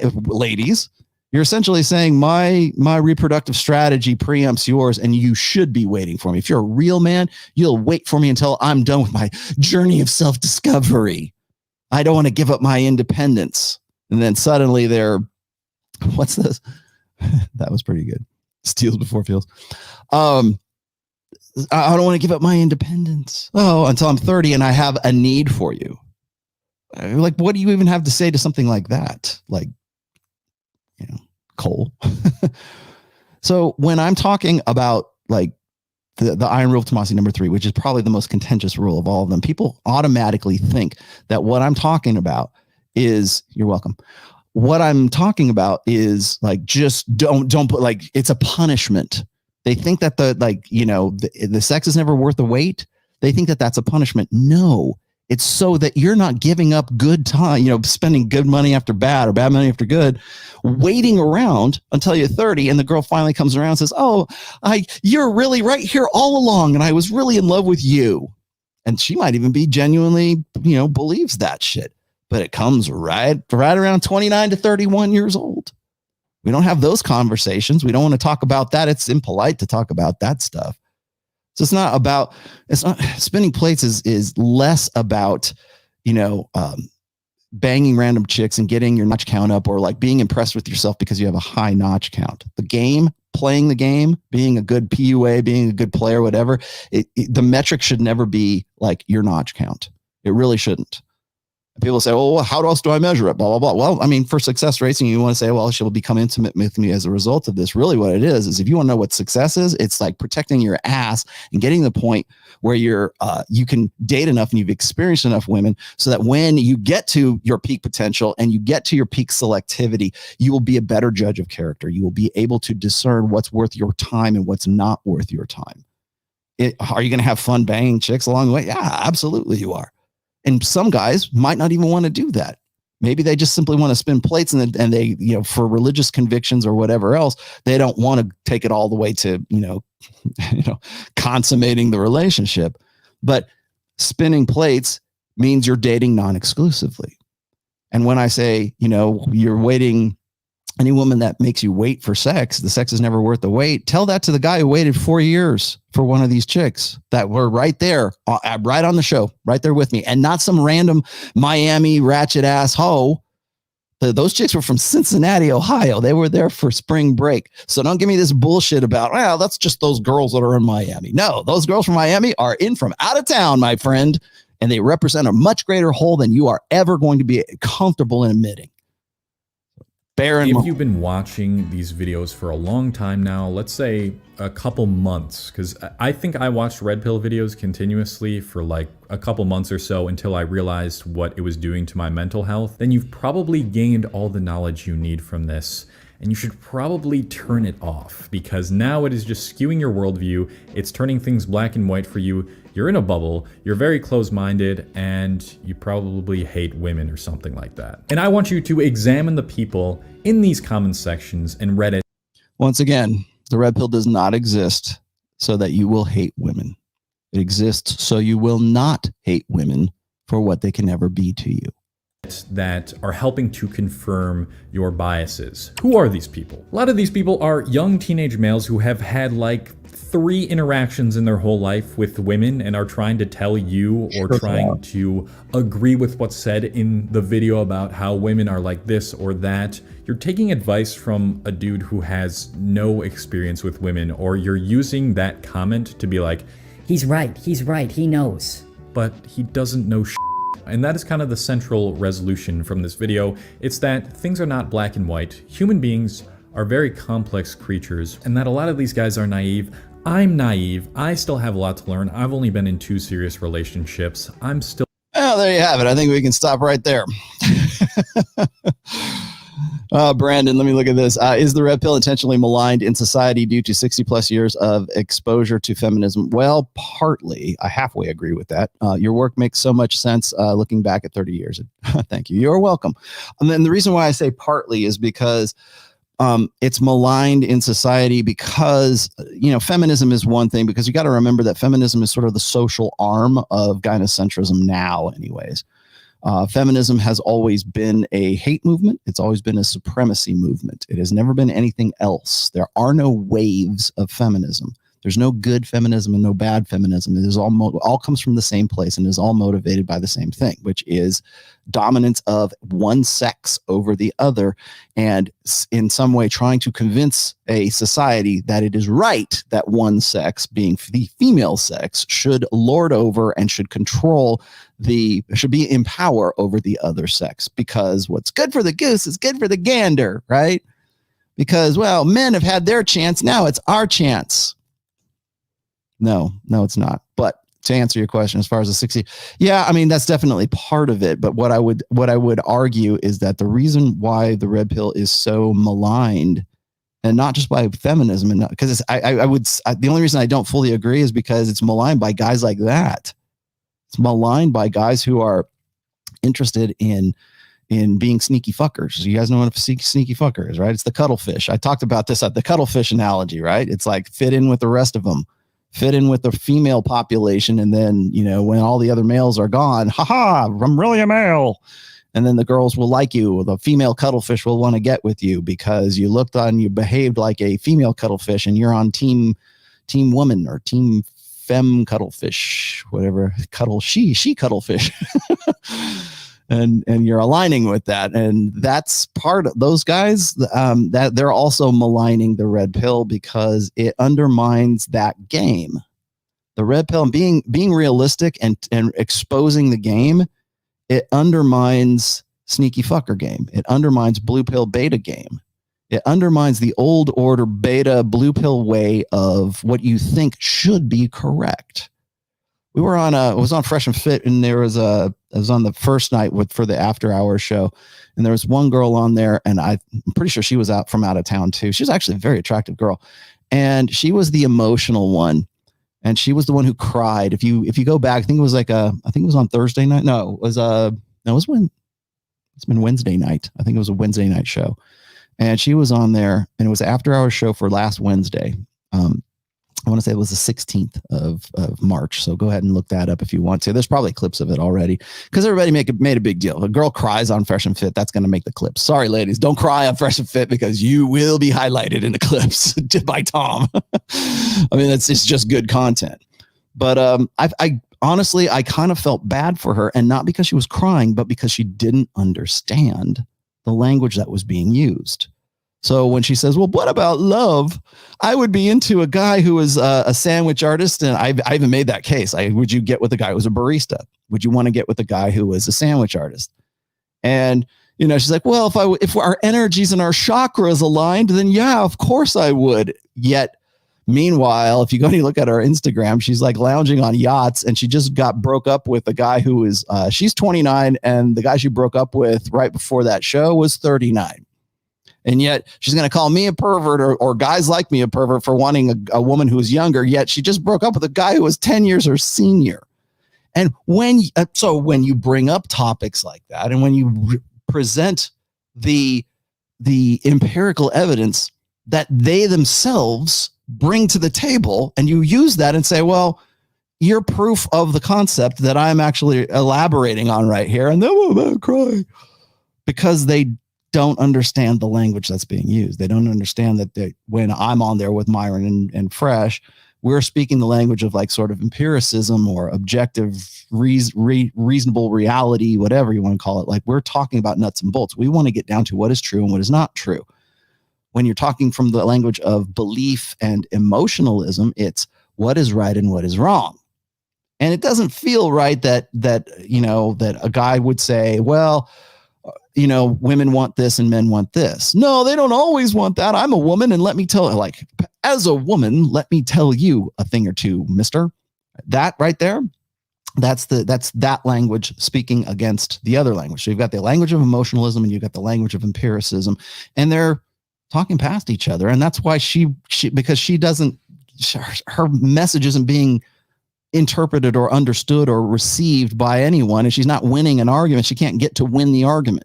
The argument to her, the goal of the argument is to say who's right and who's wrong. And the goal of the argument between myself and Myron is what is true and what is not true. And that when you see women start crying or getting frustrated or they get kicked off the show. And by the way, they don't get kicked off the show for having a differing opinion. They get kicked off the show for having emotional outbursts. That's why. because they can't do anything else. And fuel that with alcohol, and yeah, they get kicked off the show. It's not because of their opinions. It's because they can't handle their opinions being challenged, and they have an emotional outburst. And when that happens, that's when you get fights, and that's when people lose it, and that's when women cry, and that's when guys lose their shit too, by the way. It's not just that. But let's not make no mistake. There's at least 2 guys I can remember that have been kicked off that show as well. So don't go there with the, oh, you're not allowed to have a differing opinion, and if you do, you'll be kicked off. That's not that. Absolutely not. But when you have an emotional outburst and when you can't like defend your position and you got nothing else but who hurt you, you have 3 or 4 White Claws and you might get kicked off the show. Let's see. I'm going to try to go grab a few more of these before I move on to the next thing here. Thank you very much for paying your tuition, my friend Black Mirror. You get, let's see. You get one of those. What else is there? Their tears give me life. Great. That's just what a guy like this wants to hear. See, they really do hate women. They want to make them cry. Who is this? I'm sorry, I missed a few of these. High Definition says, Red Pill serves as a lens to me. I have to thank you endlessly. Red Pill has helped me more than women, though that is the current connotation. Politics, fitness, finances can be looked at with a Red Pill lens. Yes, they can. And I'm glad you brought that up, because that is what I think is one of the greater threats right now. I've said before that I want to broaden my horizons into other wheelhouses, and because I think that the Red Pill also pertains to not just intersexual dynamics, but also the intersexual dynamics of, like, say, religion. That's why I wrote religion. Or intersexual dynamics into politics, intersexual dynamics into economics, which is one of the reasons why I work with George Gammon and I work with Robert Kiyosaki, because that side, the financial side, remember money, muscles, game, and then altogether frame, like that. There has to, like, fitness. I'm happy to go talk to Mark Bell anytime. It was a great conversation. Love those guys. And, if you're a fitness guy, in fact, I think I'm going to be doing another fitness podcast on Tuesday. I'm not really sure yet. I don't know if we're confirmed 100% yet, but I'm supposed to be doing that. Another big name. I can't remember the dude's name. Anyways, but getting into the fitness side of things, I think the Red Pill can cover all of the trifecta, right? Money, muscles, game, right? And in doing so, that's very threatening to people who have are subscribed to a certain ideology and then see the Red Pill as a threat to that ideology. That's why you get someone like Michaela Peterson, who gets very upset when I start talking about the nuts and bolts of things and it goes against her brand.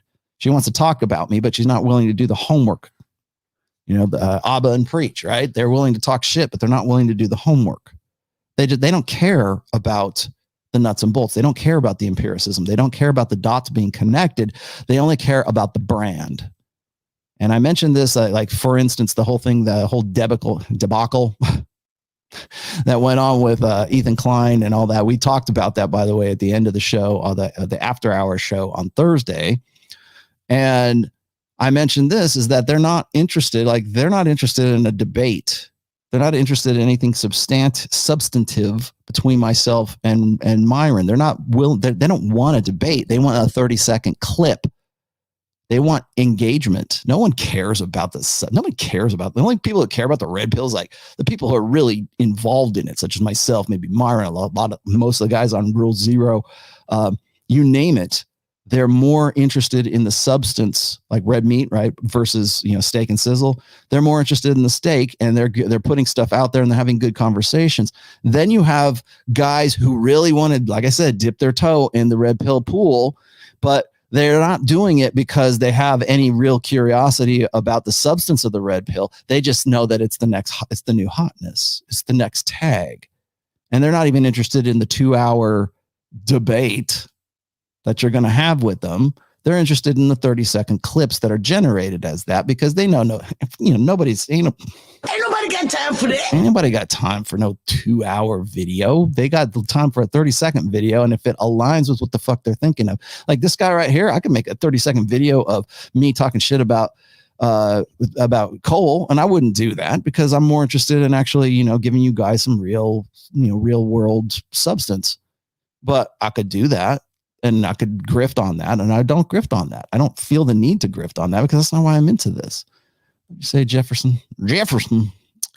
How can I explain how gender equality isn't real? What are the good examples? Also, when are you going to get Tom Likas on your show? I am probably never going to have Tom Likas. Tom Likas would not even like return my phone call. And by the way, let me just state for the record here. When it comes, I like Tom Likas. I have, in fact, if you read, I think it's either book one or it might even be the original book, but a book one or book two, I make reference to Tom Likas. He's definitely one of my earliest like influences, let's just say. I think his delivery was certainly all brand and certainly on brand, but he had the germ of an idea, which was here's what's going on in intersexual dynamics. And if you have a curiosity beyond, you have a curiosity beyond Dump that bitch. You got a curiosity beyond dump that bitch. Then he's actually, a good, I want to say gateway into the red pills. Probably still is because I know he's doing stuff online still.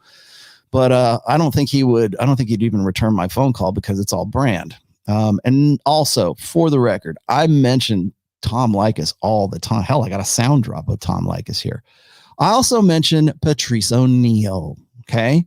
So for the guys who are in the commentary, or the commentariat, whatever, who say, oh, you guys should just go listen to Patrice O'Neal because 95% of what Rollo talks about is Patrice O'Neal and he doesn't say anything. Okay, well, if that's the case, if you think that, then where are your comments to Jordan Peterson saying, well, Jordan Peterson really needs to acknowledge Carl Jung because he doesn't say, because 95% of what he's saying is Jungian psychology. Where's that? Or where are you on those Jungian psychology channels saying, well, Jung really needed to acknowledge Dr. Sigmund Freud because Dr. Sigmund Freud Jung was a protege of him. How come he doesn't talk about him? Where's all of that?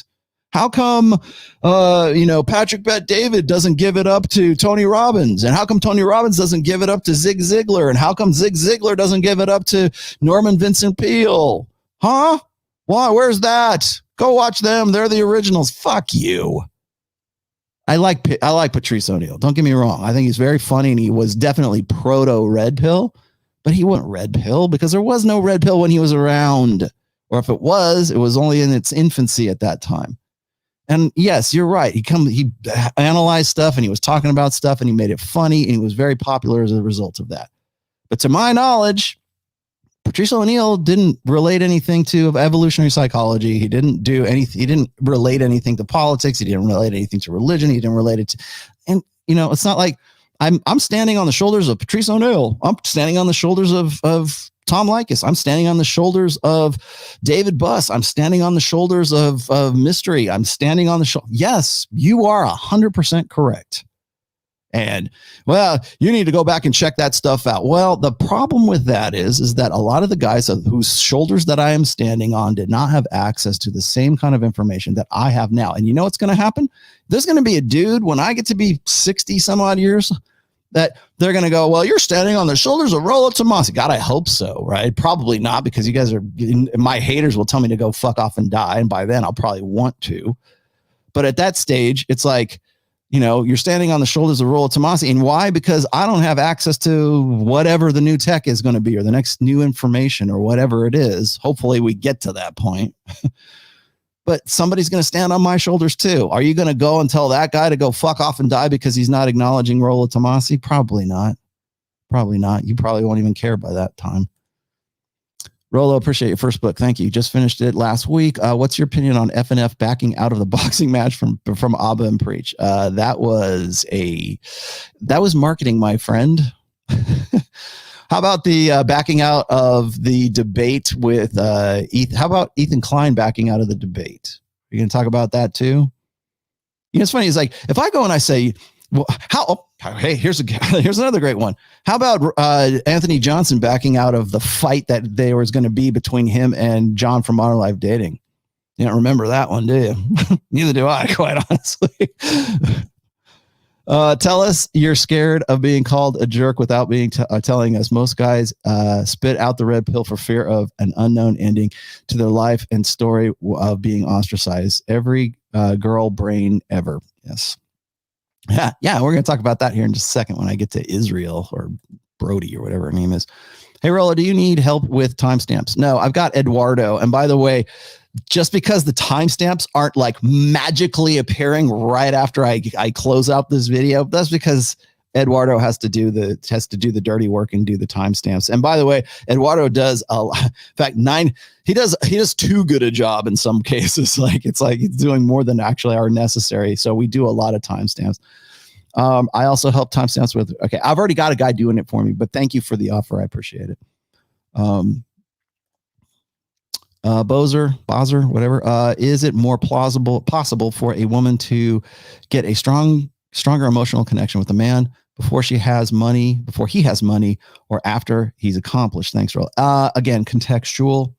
It goes back to what I talked about when I talked about potential, and I actually brought this up on the show with Adam Sosnick. It gets back to what Rich Cooper talks about when he says, women don't care about your struggles. They wait at the finish line and they bang the winners. As I said before, I halfway agree with that. Yes, women would like that. And a very select elite few of women, usually predatory women, can actually do that. However, the vast majority of women have to make a bet. And when they're in their 18 to 28 years old, when they're in their hoe phase and their peak sexual agency, they have to be able to take some of that agency and put it on a guy, take that, because it's capital, right? It's sexual capital. There, women's sexual agency is like capital. It's like a currency. And they have to say, this guy is going to be a winner. This is the reason why a guy with ambition and confidence and drive and competency and who seems arrogant, maybe he's a jerk a little bit, he's more self-important. That guy looks like he's a better bet than the guy who's like very supplicating and very clingy and very kiss-assy and very male feministy, I guess. And the reason why the guy with those quote unquote dark triad traits, and I'm going to do a full show on dark triad traits soon. The reason why that guy's attractive is because he seems like a good bet. He seems like in the future, when he gets to about 30, 35, somewhere around there, that he's going to make partner in the law firm. He's going to have a business. He's going to be done with his residency and he's going to be a surgeon, whatever it is. This guy, he's good looking. He's fun. I know he's going to be good. And this guy is in no way, when he gets to be at his peak level and he's hitting his stride, he's not going to be wanting a girl like me, because by that time I'll be in my 30s and he'll be looking for a girl who's 23. Women on some level of consciousness, at least the ones with a capacity for some insight, realize that. And so they will take that sexual agency and they will bet it on that guy who has potential. And then hopefully they bet on a good horse and he becomes the winner. And when she's with him, the girls who are waiting at the finish line to fuck him at the finish line, no, ladies, he's been with me. I've got some investment in this one. I've been with this guy since when he had nothing, and now he's something. I said this, and I might as well say this right now because I talked about this on Adam Sosnick's show, because people are asking me about Gary V. You know who Gary V is? You probably know who Gary V is. Vaynerchuk or Vanner something. I can't remember pronounce it. I know he just goes by Gary V. Gary V had jack shit. And he will say, I had jack shit when he was in his 20s. And he married his wife back then. Probably, if you look at Gary, in all likelihood, Gary probably didn't turn it out very much with the women. And got married, and probably as a result of exactly what I was just saying, because he seemed like he was a good bet, right? Maybe he looks like he's going to be a winner at some point. I know he's not that good looking or whatever. And maybe like women, at the smart ones anyways, will see a guy and say, you know what, I'm going to attach my cart to this horse, and hopefully we're going to go somewhere later in the future. And women get very upset at the idea of a trophy wife, because that trophy wife is the winner is the girl that's waiting for the winner to cross the finish line. And he's already got a wife in tow. And when he crosses that finish line and he's a success and he's worth $200 million, whatever Gary V is worth, then the greatest fear is a loss of investment, because what that woman has done is she has taken that sexual capital that she had between, say, 18 and 28, invested it into a guy like Gary V.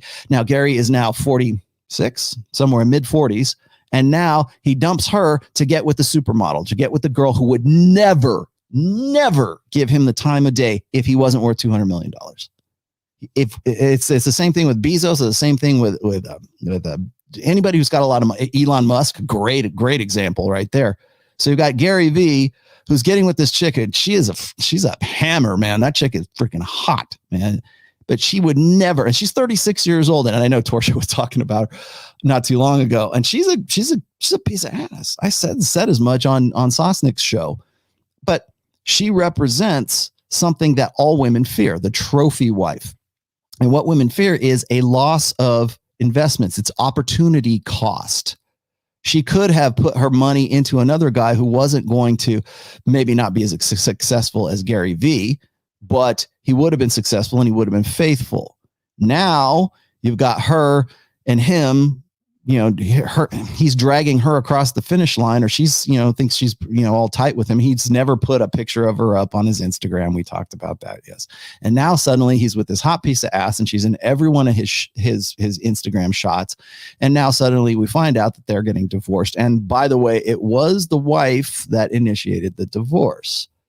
In this instance, I don't really think it matters too much one way or the other, because if the guy's worth $200 million and he's getting with a supermodel or whatever she is to him, I don't know. But if that's the case, then it doesn't really matter who's filing for divorce. Somebody's going to file for divorce. It's probably going to be her, and she's probably going to look like she is like the hero in all of this. And women are going to go, I always feared that. I always thought, these guys, Gary V, and they're really not as positive as they say. And I think Gary V's reputation is going to take a hit, but not a big one, because people want to see that winning. They want to see him winning. They want to believe that the average schmuck that looks like Gary V, who probably never got much of anything, didn't get any ass when he was in his 20s. Now he's in his 40s, and he gets with this chick, who is, by the way, is 36, but and a very motivated 36. But that girl in no way would have taken the chance to invest her prime sexual market value years in a guy like Gary V when Gary V had nothing. And that's really sort of the long and short of all that. So when we talk about like trophy wives, it's the existential fear of women, right? Having that investment taken away, because what they're doing is they're investing, or they're compromising their sexual selection as a result of wanting to put their bet on a guy who's going to be a winner. They hope is going to be a winner. And he's like, Gary V is just the most easiest, obvious illustration of this. There's the guys who women get with when they're in their 20s, and the guy is, he's okay looking, but they're hoping that he's going to be a success in the future because he's going to be a surgeon, or he's going to make partner in the law firm, or he's going to be making more money in the future. And he might not be all that right now, and I make more money than him, but once he makes partner in the law firm, then we're going to be millionaires. And when they get to that point, that's the greatest fear women have, is the loss of that investment, because now they can't go backwards. They can't go back and get that sexual capital that they lost back when they were 23, at 33, or at 43, when he meets this hot secretary and he wants to bang her and dump the chick who was with him all the time and supported him. And that's really tough on women. So there's my Gary V story. Sorry, I was going to show Torsia's thing, but I think that pretty much sums it up. Pat Stedman's Polish passport. Yeah. Yes, my friend, you get the supreme sound drop. If you don't have a PhD, or if you reference PhD data without mixing it with religious preachers want you to do, you are a cult leader. PhD or prescribe marriage as a virgin like Hafeez and Akash. Otherwise, you're an angry cult leader. Yeah, that's true. We're going to get into that here in a second too. You're sounding more and more jaded. Please be careful not to burn out. Nice job on Saucecast. Jaded about what? How am I being jaded? Jaded. If I'm jaded about anything, it's not about red pill material. It's about dealing with dum-dums and playing whack-a-mole for as long as I have. It's about being distracted by what I really need to be talking about, which is more like red pill stuff. But I guess sort of in a way I am here. Jose Torres, I'm not sure if you already mentioned this before on other shows, but was Tom Likas the first person to state some red pill knowledge? Or Patrice O'Neill? Okay. Love your first book and your work on YouTube. Thanks. Yeah, I will. I'm trying to remember when Patrice O'Neill really came up, because Tom Likas, when he had his terrestrial radio show, I didn't really become aware of it until like the late 90s, like 98, 99. And even then, I didn't really start listening to him on the regular until about 2001. And that's when he was on like KLOS in Los Angeles, which is a rock station that's down in, well, it used to be anyways, in Los Angeles. So like, who came first, Tom or Patrice? I think they might have come up about the same time, but I kind of refer to those two guys as like proto red pill. Even like, I would say like Neil Strauss and Mystery were proto red pill, because they weren't using the term red pill with any frequency back then. Like I said, the earliest I can remember using it was 2004. And you got to remember that the book, The Game, was published in 2005. So we didn't really call it red pill until it didn't really become a popular term until like maybe 2009, 2010. Because we used it with enough frequency. So it's hard to say. I would say that they're like proto red pill for sure, if that's a thing. It's not your pill. It's just your turn. Yes. It's the bro pill, bro. Bra. We're going to talk about the bra pill here in just a second. Let's see. What do you got here? I find older women or single moms do what you just said. What you just said. At least that is what I'm attracting when they get to know me. It bothers me. Yeah, well, it does now. I think, the fact that it would bother you is really relatable, because it's not me just relating this. You can see that every day on TikTok, every day on Instagram, every day on Twitter, every day you don't have to get addicted to the red pill material here. We're just like, and if you think about it in those terms, the data and everything that the red pill is sort of conveying, and it doesn't have to be me. Like I said, it could be Coach Greg Adams. It could be like Joker. It could be people that, I may or may not align with. It could be Fresh and Fit. It could be Rich Cooper. Doesn't matter. We're technically aggregates of what guys are seeing already. 90% of the comments in here is like, hey, this is what I experienced. What do you think? Well, you're asking me because you can relate that experience to the stuff that I'm talking about here. And I'm talking about stuff that I see in the news every day. I'm going to talk. In fact, I'll show you something here in just a second. What's this? I just got an engineering internship and I've been having imposter syndrome like hell. Any help? Imposter? Like you don't feel like you're a real engineer? Any tips to help it go away? I do have something for you. Ricardo, go pick up the book Mastery by Robert Greene.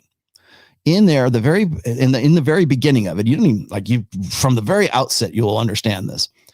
When you are, what do you say? You're in an internship. You are in an apprenticeship essentially, and you have to bust yourself down, and that's really hard for a lot of guys to do, because it's sort of admitting to oneself that you are not as competent as the guy that is teaching you this stuff right now. So when you get into an apprenticeship, whether that's in engineering, or maybe you're learning to play a musical instrument, or maybe you're trying to be an artist, or maybe you're trying to learn code, or maybe it doesn't matter what the field is.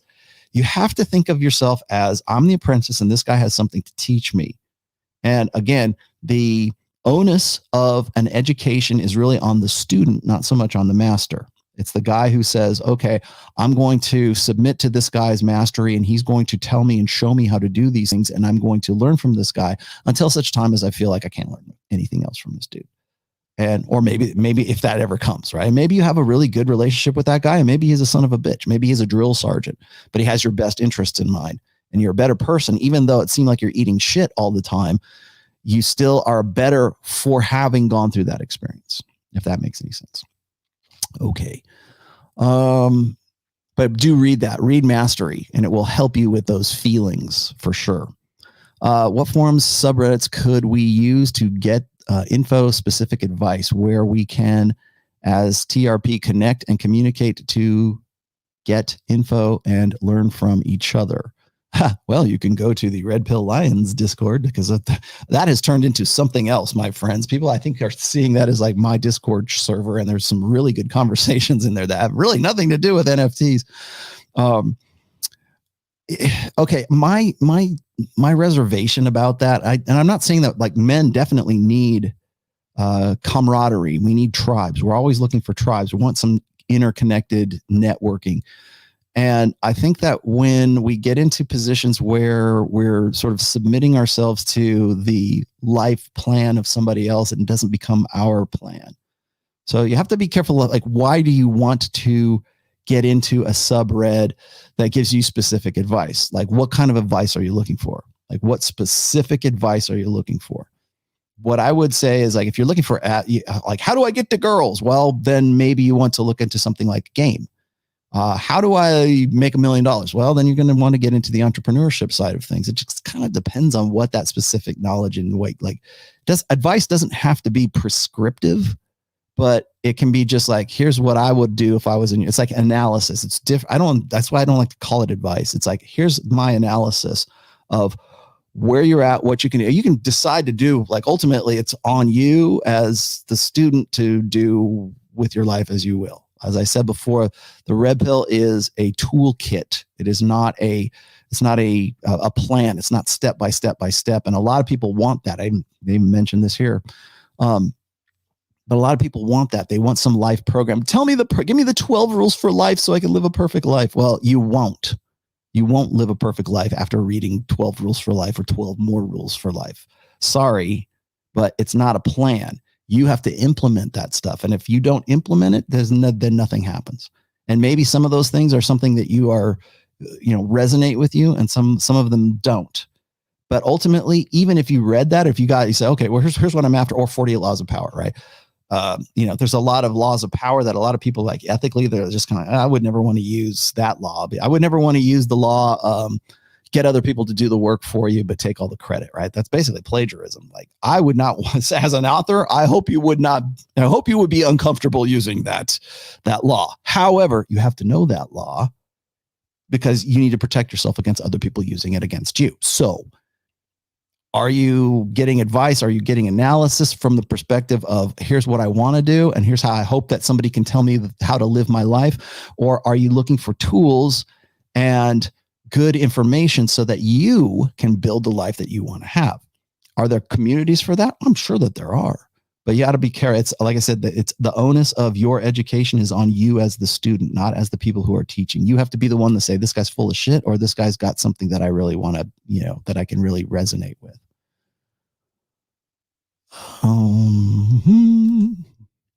Paul, meta-analysis. A more careful examination of the research suggests that 2 to 41% may be false.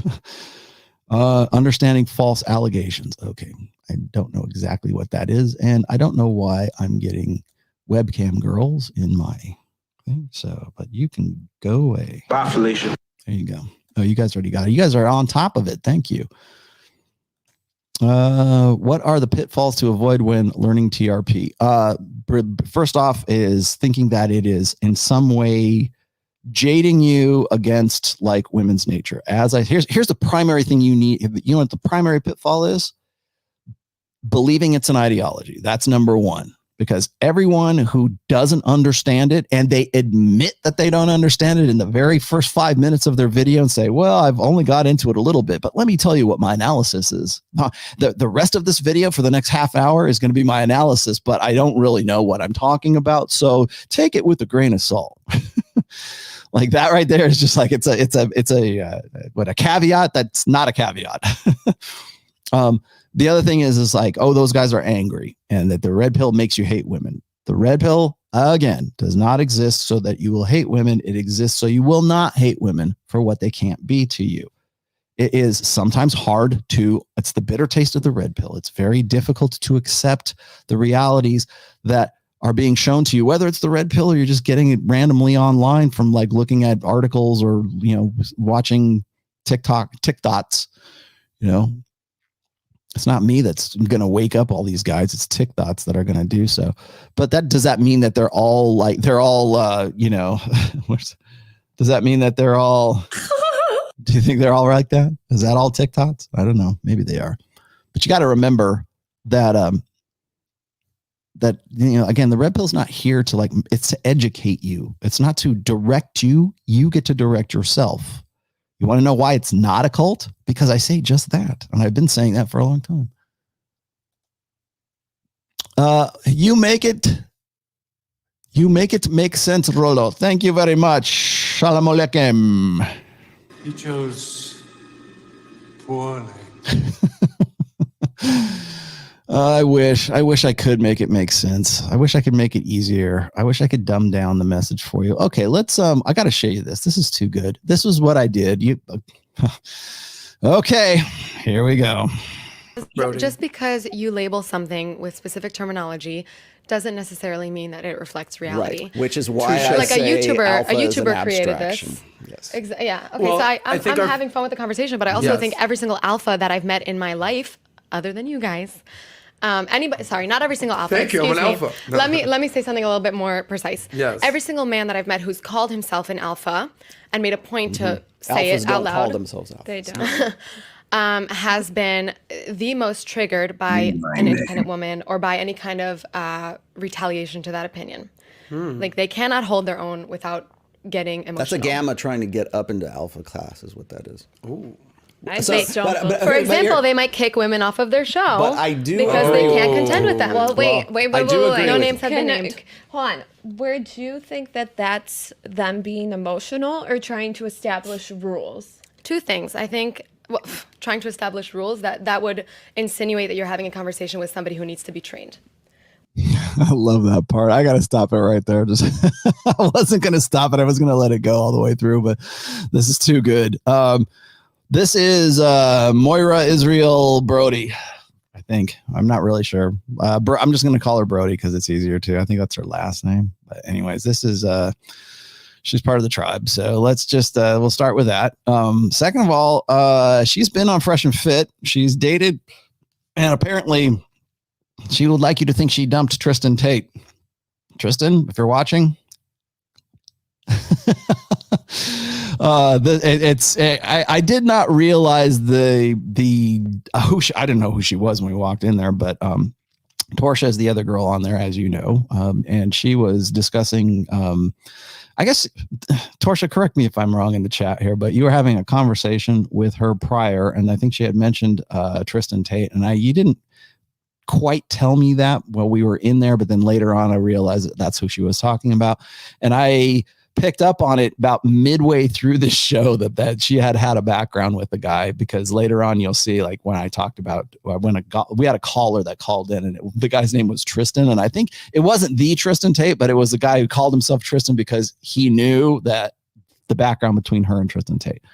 She's 23 years old, and she looks like she's about 38 years old, or she has the mentality of a used up, kind of like mad at the world feminist, and was very upset with probably getting, and I'll show you why she's upset, but she got very upset about getting owned on Fresh and Fit by Hafeez from the Roommates of all people. Now, there's a lot going on here, but I wanted to point out a couple of things. This is what I was talking about when I said women having an opinion get kicked off of Fresh and Fit, and I wish she would have just said, Say my name. Again, she won't say it's Fresh and Fit, but it's Fresh and Fit, okay?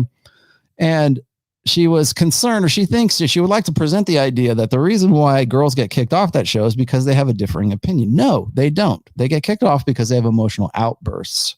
They get kicked off because they yell and scream and talk over everyone else.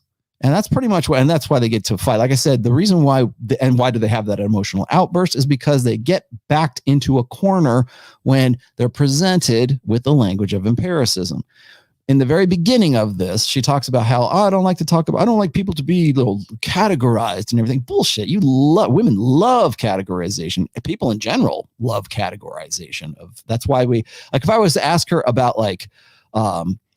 MBTI, Myers-Briggs letters, or if I was to talk about astrology, or if I was to talk about, she even mentioned love languages and all this other stuff. She loves that shit. Are you kidding? All women love chick crack, and chick crack is essentially categorization. And the reason why women love categorization is because they're the vulnerable sex. And they live in a very chaotic world that is very uncertain and very dangerous, or could be, has the potential to be. Women seek security longer in their life than they seek out the guy who can deliver that security. And you'll understand why I'm saying this later on, because she'll talk about her fear of losing her independence.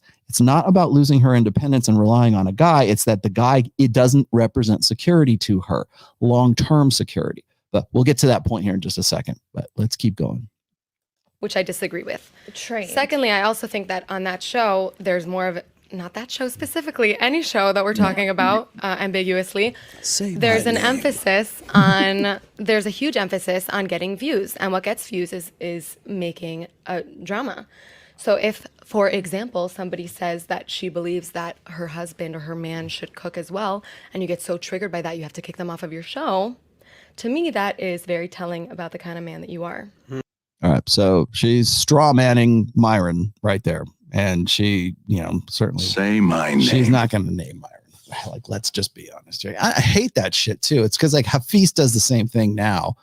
They dance around saying my name or saying, I'll tell you what's funny is like when I did the breakdown of Hafeez versus Hafeez and Michaela Peterson talking. At least Michaela has the balls to say my name, right? To say it's ROLLO TOMASSI, blah, blah, blah. Hafeez didn't want to even mention me. And Hafeez had also done a prior video on Adam Sosnick's show where he was talking about, he's trying to give you a definition of what the red pill was. And he, like I said, he just sort of fumbled his way through it. But it wasn't really, he's not educated enough, and he will admit as much, but yet he'll still go and try to give you his definition of what he thinks the red pill actually is. And, without actually mentioning. And so here she is doing pretty much the same thing. And this is a female tactic. It's like passive aggressiveness. And I really probably should write an essay about women's passive aggressiveness, because there is a need for security in passive aggressive behavior or passive aggressive language.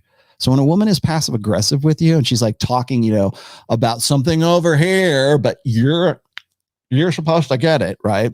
Yeah, I'm really talking about you, but I'm going to say something over here. I'm not going to say your name. I'm not going to whatever. First of all, that's bitch behavior. And the reason why it's bitch behavior is because it's passive aggressive. And she's expecting you to get it. Oh, I'm really talking. Oh, you're really talking about me. Is that what we're talking? Is that what this is about? Like, women hate it when you call them out too on passive aggressive behavior. But it's a need for security. That's really you don't see too much passive aggressive behavior from men. We will call it a bitch behavior. I'm not saying they don't, but I would say by and large, when it comes to passive aggressive behavior, it's usually women that are the culprits in that. And she's a prime culprit here. So you're saying that person is not an alpha, and in reality, it might be a gamma pretending I don't to put be an labels alpha? on people like that. That's Okay. that's the only Which, thing. by the way, Except she did just put labels on. I'm going to put labels on you without putting labels on you. Passive aggressive behavior. Looking for labels here. To be honest with you, I want labels so I can understand this. I know, and a lot of people do. They want the step by step. They want, give me something identifiable. Well, here's what, that I can and I appreciate your point. I do, and nobody likes to be labeled, and we don't like generalizations. But I do would like to see who fits into these categories. That's all I'm looking for. Which is why I always say I don't.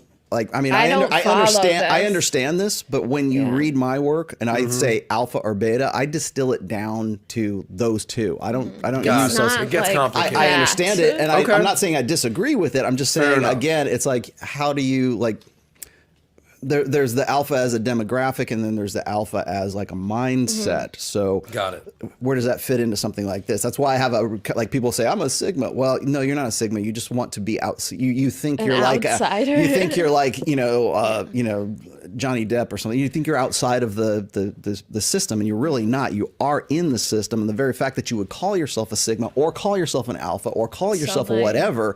That to me says that you're, well, a king, a rich man doesn't have to tell you he's rich. You get you by his demeanor, by his how he speaks, what he's wearing, everything else. You can get that. A guy doesn't have to come in there and go, I'm really rich. Like when you're talking about, have you ever lied about your income or whatever? I've never been in the position where I've had to do anything like that.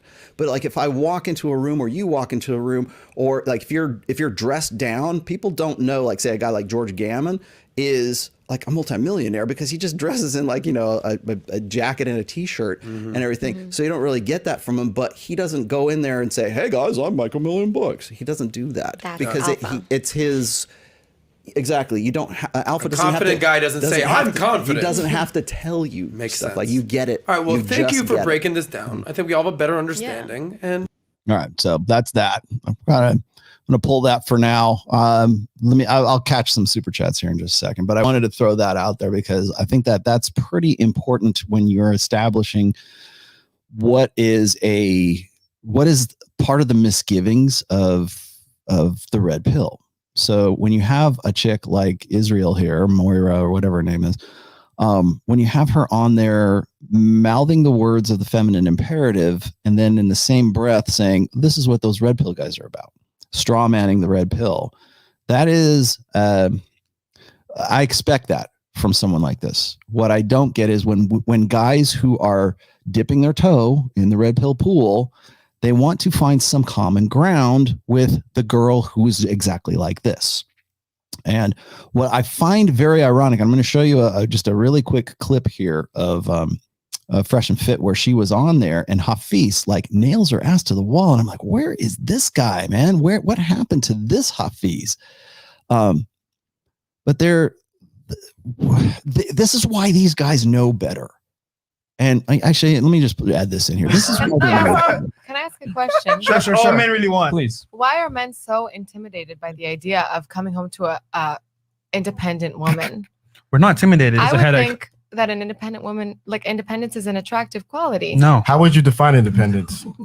I mean, in simple terms, a woman who doesn't need a man but wants a man and wants to be also. I mean, I can provide in my own ways.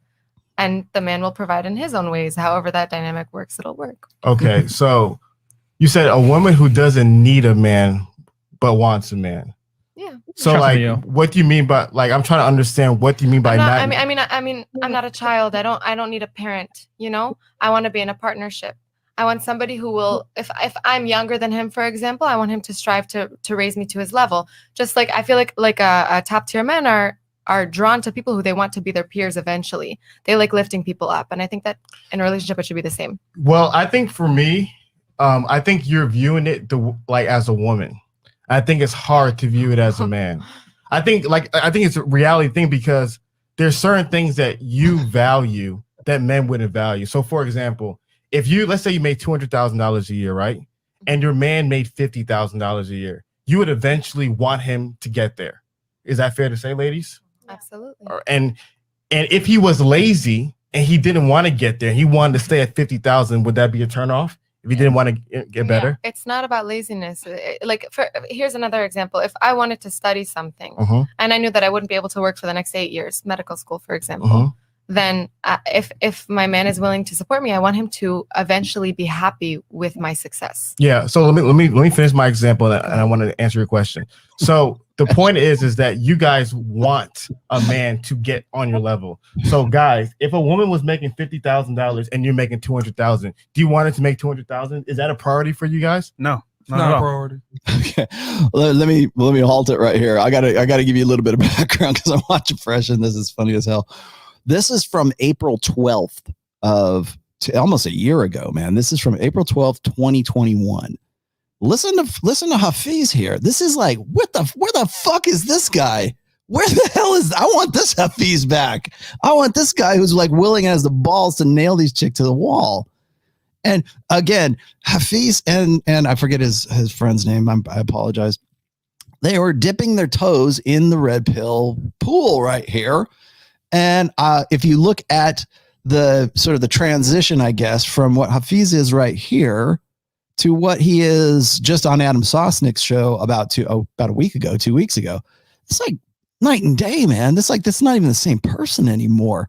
I'll talk about that in a second, but I wanted to give you some background. This is from April 12th of last year.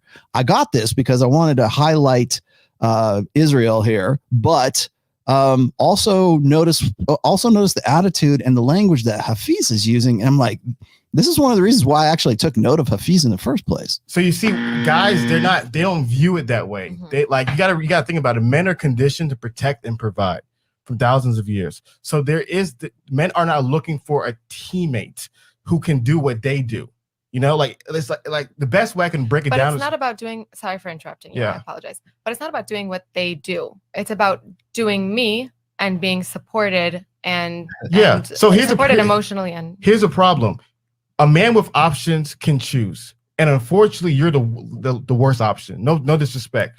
No disrespect, because here's the reality. There's two guys, right? There's a guy that makes 500,000. Can you imagine Hafeez being on like any like on his own show these days and say, you know, you're kind of the worst option? That would not come out of his mouth today. All things are equal. They're both handsome. They're both tall. They're both successful in their own sense, right? One is a successful teacher making 50,000. One is a successful doctor making 500,000. Which one is more attractive? I'm so sorry. I'm so sorry. I blinked out a second ago. Okay, cool. So there's two guys and everything is equal. Okay. Thank you. One of them makes 50,000. One of them makes 500,000. Which one is more attractive? Everything is equal.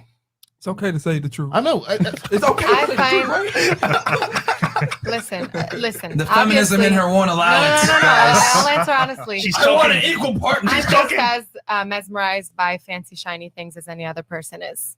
I find that sometimes men who have a lot become entitled. Listen. I just said everything was equal. Okay, then yeah, for sure the man who has more because my life would be better. Because you value that more. So what you got to understand is women who think independence, you like that in men. Yeah. A man being independent, a man not needing you, a man to be able to take care of his stuff on his own.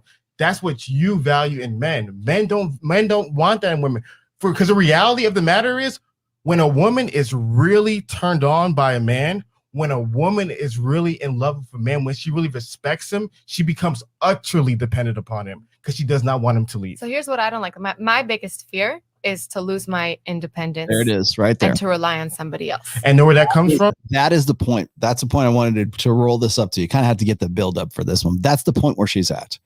Remember what I said about I don't want to lose my independence, right? She even says this even in the show that I did with Torsia and her, is her greatest fear is to lose her independence. Now, why is that? Now, here's what you're not going to hear, and this isn't because he's dumb or anything, but like what you're not going to hear from Hafeez is that the reason why she feels that way, the reason why she feels that way is not because she is just like she's full of herself or she's bitchy or she's feminine. I mean, we can make a case for that. But the reason why she doesn't feel this way is because she's been taught over the course of probably most of her lifetime never to trust men for anything.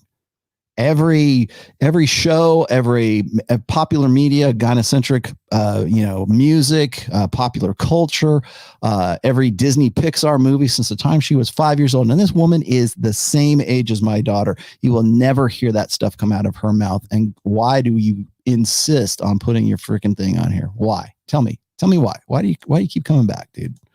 All I'm going to do is just block your ass again.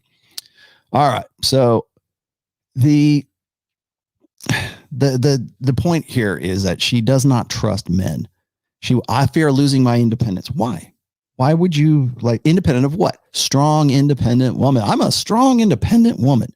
Independent of what? Independent of men.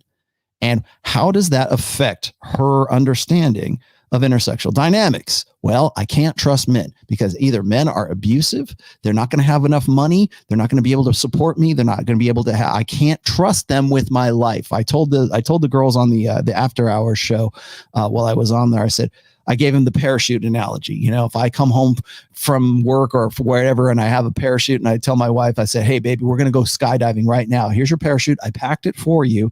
Don't worry about a thing. Put it on your back. We're going to go and fly up to 10,000 feet. You're going to jump out of a plane with me and you're going to be just fine. Let's go. It'd be the best thrill you've ever had in your life.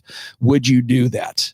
And like most women would be like terrified of doing something like that. They are terrified of putting their life into the hands of men because most men, the 80% of men that are unattractive, that are invisible to them, they wouldn't dream of such a thing because we have gotten to the point in certainly Western cultures where we have devalued and debased masculinity to the point where it is either abusive, ridiculous, and incompetent. Those are the three choices that women have. And as a result, a 23-year-old Moira here gets scared, terrified of losing her independence. Why? Because that independence represents long-term security for her. I have to do it myself. I can't trust any other guy.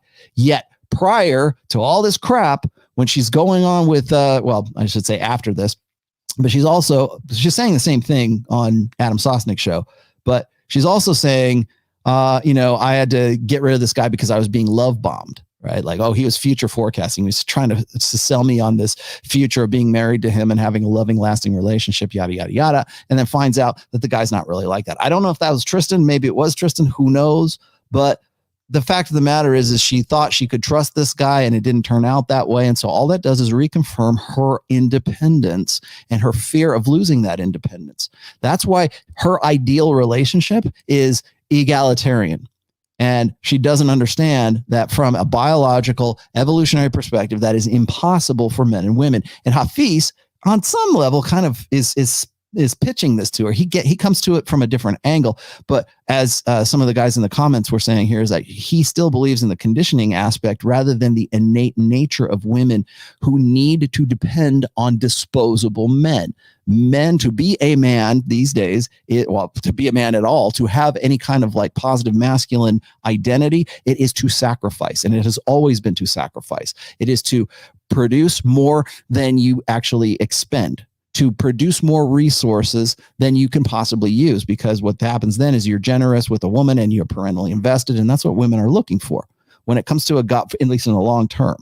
So you have to be the kind of guy who's dominant enough and confident enough and kicks enough ass that you can produce more than you could ever possibly expend, because then that excess resource, that excess whatever it is, goes back into a family and goes back into the security that woman is looking for. Women cannot, they're taught, like I said, conditioned, they are in a way conditioned from a very early age to believe that they cannot depend on men for the security that their guts tell them, that their instincts tell them that they really want to get with. That's the guy that they want to be with. I made the case for the girl who was crying on here. And I said, like, the reason why you're upset about this whole thing is because you still believe in this sort of Pollyanna idealistic love kind of thing, but you really don't. You want people to think that you do. As I've said before, women love opportunistically and men love idealistically. However, it behooves women that men believe that women love idealistically too, because that helps them in mate selection. So if they get the guy who's like the chump and he believes in it's all for love, right? Whatever, listens to old Beatles songs or whatever, listens to Michael Bolton, looking for that guy. Hopefully he's rich, and hopefully he's rich and dumb and listens to Michael Bolton. That's the ideal husband, competent and listens to Michael Bolton. So let's keep going here. Where does that come from? I don't know. I mean, I've been independent since I was 18, and I think it's a very important thing to me. I know, but where does that fear come from? I don't know. I don't want to rely on anyone. I wasn't brought up to rely on anyone, and I don't think exactly that came. So what happened in childhood? Either your experience showed you, or somebody communicated that to you. Because you're talking about, I have a fear. You can't live your life according to fear. Imagine me saying, I have a fear of crashing on a plane. I can never get on the plane. Damn. So your whole relationship movement is based upon a fear. That's unhealthy. And so what I've noticed is a lot of women, when they move in a relationship, it's based out of fear. You can't live your life based upon fear. I think it's unhealthy to put yourself in situations where you could potentially be left with nothing. But that's... Yep. And that's it. That's exactly what I was just talking about.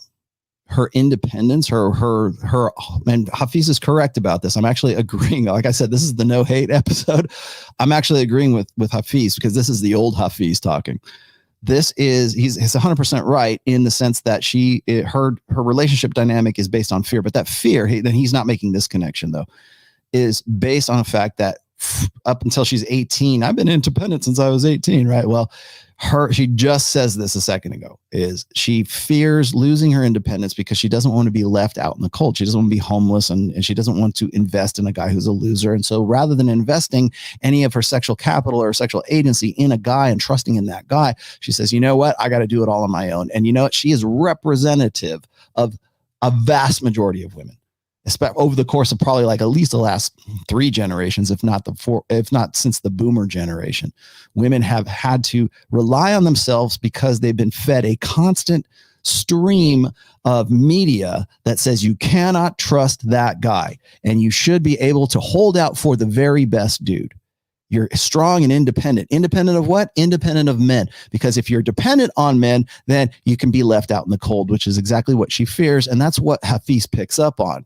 Her entire relationship dynamic is, in fact, based on fear, but it's not fear based on like, oh, I'm afraid to get involved. It's a fear based on the fact that no guy will ever be competent enough to take away the idea that she needs to be self-sufficient and that men should want to fall in love with her because she is independent.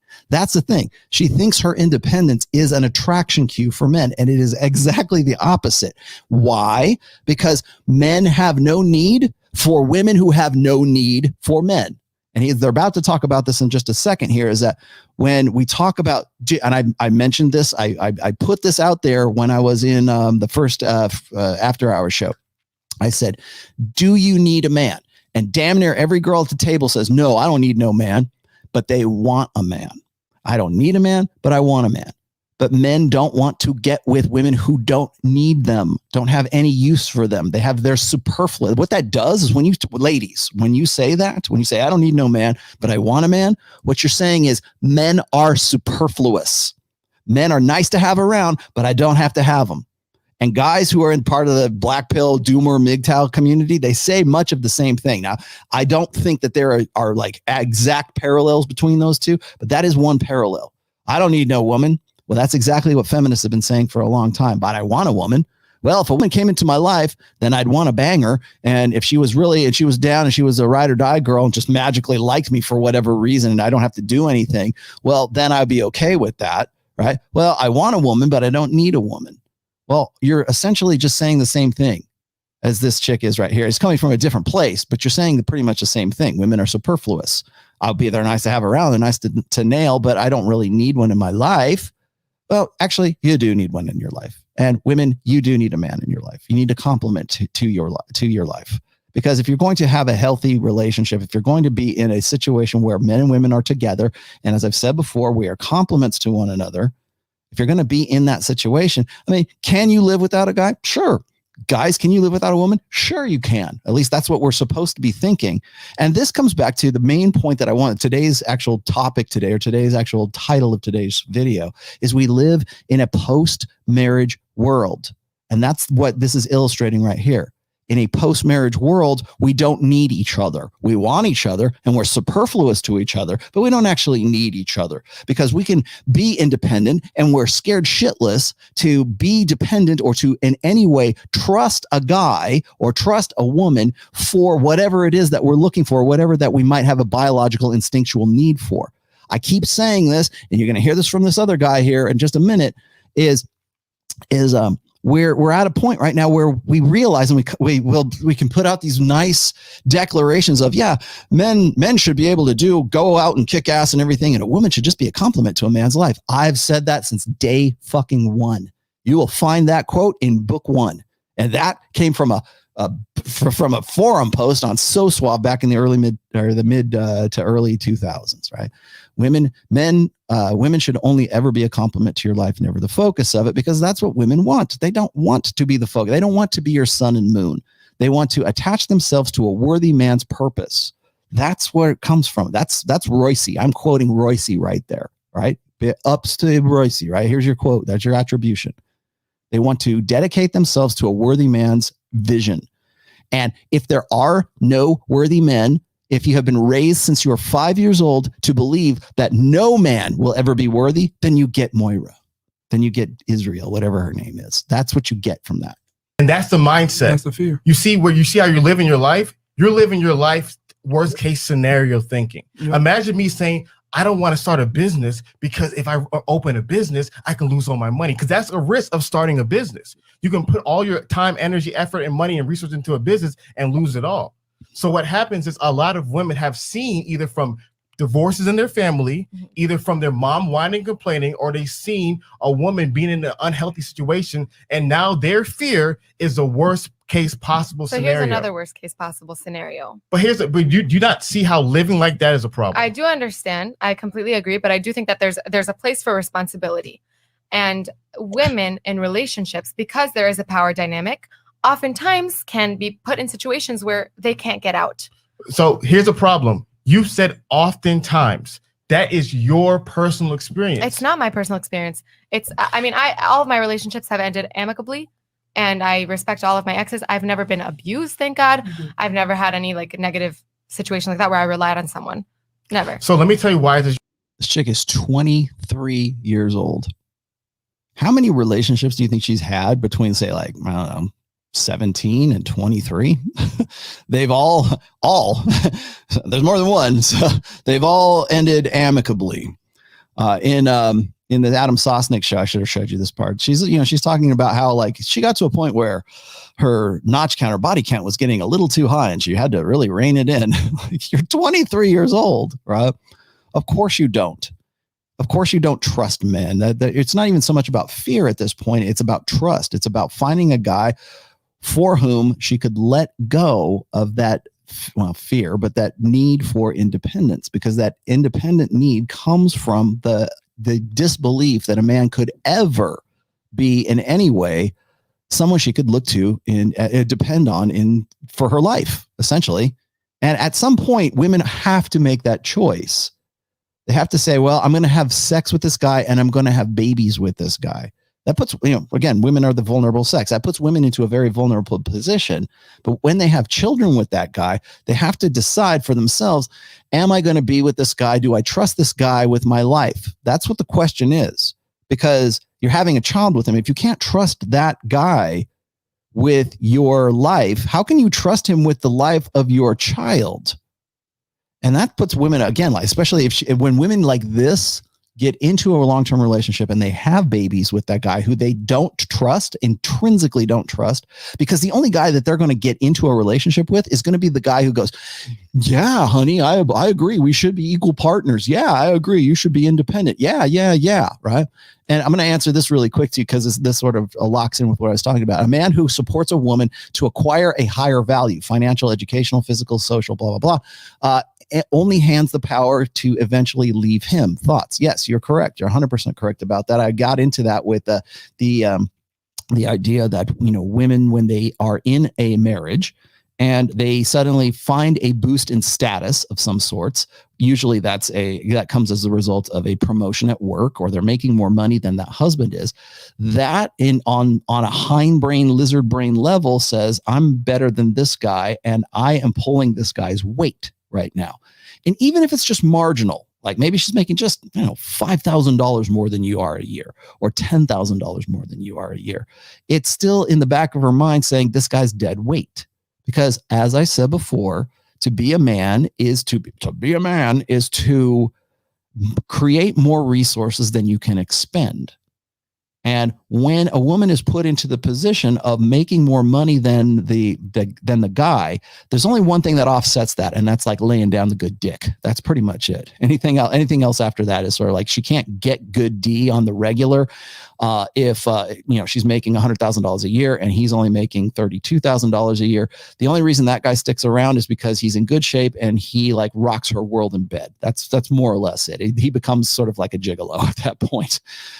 However, if that guy in any way if he's in any way like kind of simpy, or he's in any way sort of blue pill or beta at all, that drags down on women who make more money, because there's something intrinsically, innately part of women's psyche that says, I can't because women are vulnerable. I can't be the one who is providing security for this guy because he should be providing security for me. I can't trust him to make $100,000 a year. He's too busy drinking beer and playing Xbox when he gets home from his, job as a garbage man or whatever. I'm going to say garbage men actually make a lot of money. but he's working at Walmart or whatever, and I'm here, pulling the cart here, and I'm supposed to defer to his authority in this relationship when he's not producing more, and he's not a source of long-term security for me. And so now the man at that stage becomes another dependent. He becomes another mouth to feed. He becomes another child. If they have children, he becomes one of the children. That's why I get really bent out of shape when guys are like, well, what if a guy has this burning desire to be a stay-at-home dad? Yeah, well, that's only a very recent development in human culture. That's number one. Number two is I would love to know if we could statistically find out, it'd probably be all self-reported, but I would love to know how many guys have a burning desire that, you know what, I was just born to be a Mr. Mom. How many guys do that? Probably not many. And how many of those guys actually meet with a hot piece of ass who says, you know what, I make $500,000 a year. I want you to stay at home with the kids because you have a burning desire to do so. You become the wife and she becomes the husband. Even Israel here was saying the same thing. She was saying, oh yeah, we were talking about relationship dynamics, and there's always a dom and there's always a sub. Well, yeah, the dom is usually the masculine and the sub is usually the feminine. That's how it works even in heterosexual or homosexual relationships. There's a masculinized butch, and then there's a feminized, sub. That's a part of that, you're lesbian, right? And I mentioned that as well. You're always going to have that dynamic no matter what. So they'll say, well, why does one have to be masculine, one have to be feminine? Well, because those are conventional gender roles. That's why. But she's relating this because she is very much upset about the fact that her fear is that she will get locked in with a guy who it's this self-defeating like feedback loop. She's worried about getting involved with a guy who she would depend on and then find out that he's actually incompetent or he's not dependable. And so she's in a relationship where she's dependent upon him and she can't rely on him for security, and she doesn't want to give up her independence. Yet in wanting to find a guy who respects that and is attracted to her for that maverick independence, that guy is going to be exactly the guy who later on, because he'll acquiesce to that guy is going to be the guy that she can't trust. So she will literally attract the kind of guy that she can't actually trust, because the only guys who would be that way are the guys who would like lay down for this, this egalitarian, independent bullshit. That's you will literally, Moira, attract the guy that you can't trust, because that guy will, if he'll put up with that, if he's into that and he says, oh, you be your own person kind of thing. I'm not saying you have to, like, women would love to, like, again, we get into binary extremes here. Like they say, well, I don't want to be a slave. Nobody wants you to be a slave. Nobody wants you to be barefoot and pregnant in the kitchen, except for me, Torsia. You've got to be barefoot in the kitchen. But the point of it is that like no guy who's a high value enough for her to be attracted to Tristan Tate, the only guy that she's going to be attracted to is not going to lay down for that equality stuff.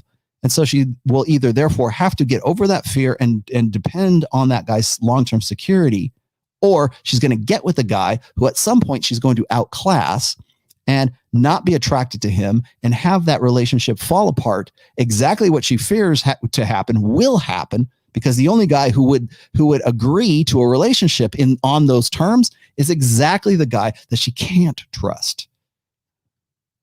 Personal experience, because when it comes to divorce, if you can look it up right now, we have all the data. Women divorce men at higher rates than men divorce women. Okay. Where the fuck is this Hafeez? Tell me where this Hafeez went to. Like, this is the guy. By the way, this is Hafeez who just put out this video because he got married, right? So let's just clarify things here. Who was talking about like, oh yeah, you shouldn't care about divorce rates and you should just jump in with both feet. And he just did this, I think it was like a 15-minute video about how great marriage is. And really it's kind of like this catharsis for himself, because he got married and he's wondering like why people are coming at him for what? For exactly this. He knows the data. He knows the statistics. He's used it against chicks just like this girl right here, Where is this Hafeez now? Tell me. Bring this. Can I talk to that one? I really like that Hafeez way better than the new Hafeez. So he knows what he's talking. 70 to 80% of divorces are initiated by women. We have Google right now. We can go ahead and pull it up. So the reality of women being left by men is a misnomer. It is feminine mythology. I'm not talking about. My concern is not being left by a man. My concern is jumping head on into a relationship where I'm feeling like I'm being supported and helped. Eventually, losing my independence because I'm relying on him. I don't need to work if somebody's paying my rent. What does that mean? So I'm explaining. Wait, I lost my train of thought. What did you say a second ago? What I said is that women are not leaving men. Your fear. You literally said the fear. Oh, okay. I remember what I was talking about. Okay, my fear isn't that I won't be able to. My fear isn't that my man will leave me. My fear is that I won't be able to leave because I'll be put in a situation where I can't leave.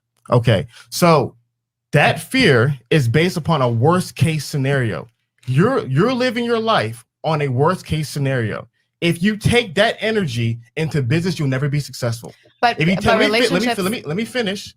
If you take that energy into finances, you'll never have any money. If you take that energy into friendship, you'll never have any friends. So what happens is that if you're living your life based upon a scenario that a fearful thing can happen, that's on you. But the wise thing to be is to be like, okay, that's a possibility. So how can I, as a woman, find the right kind of man who will support me and help me not make that happen? There's no way possible you're going to find a guy where 100% of the time he will never do anything wrong. So life is a risk. Go ahead. Thank you so much.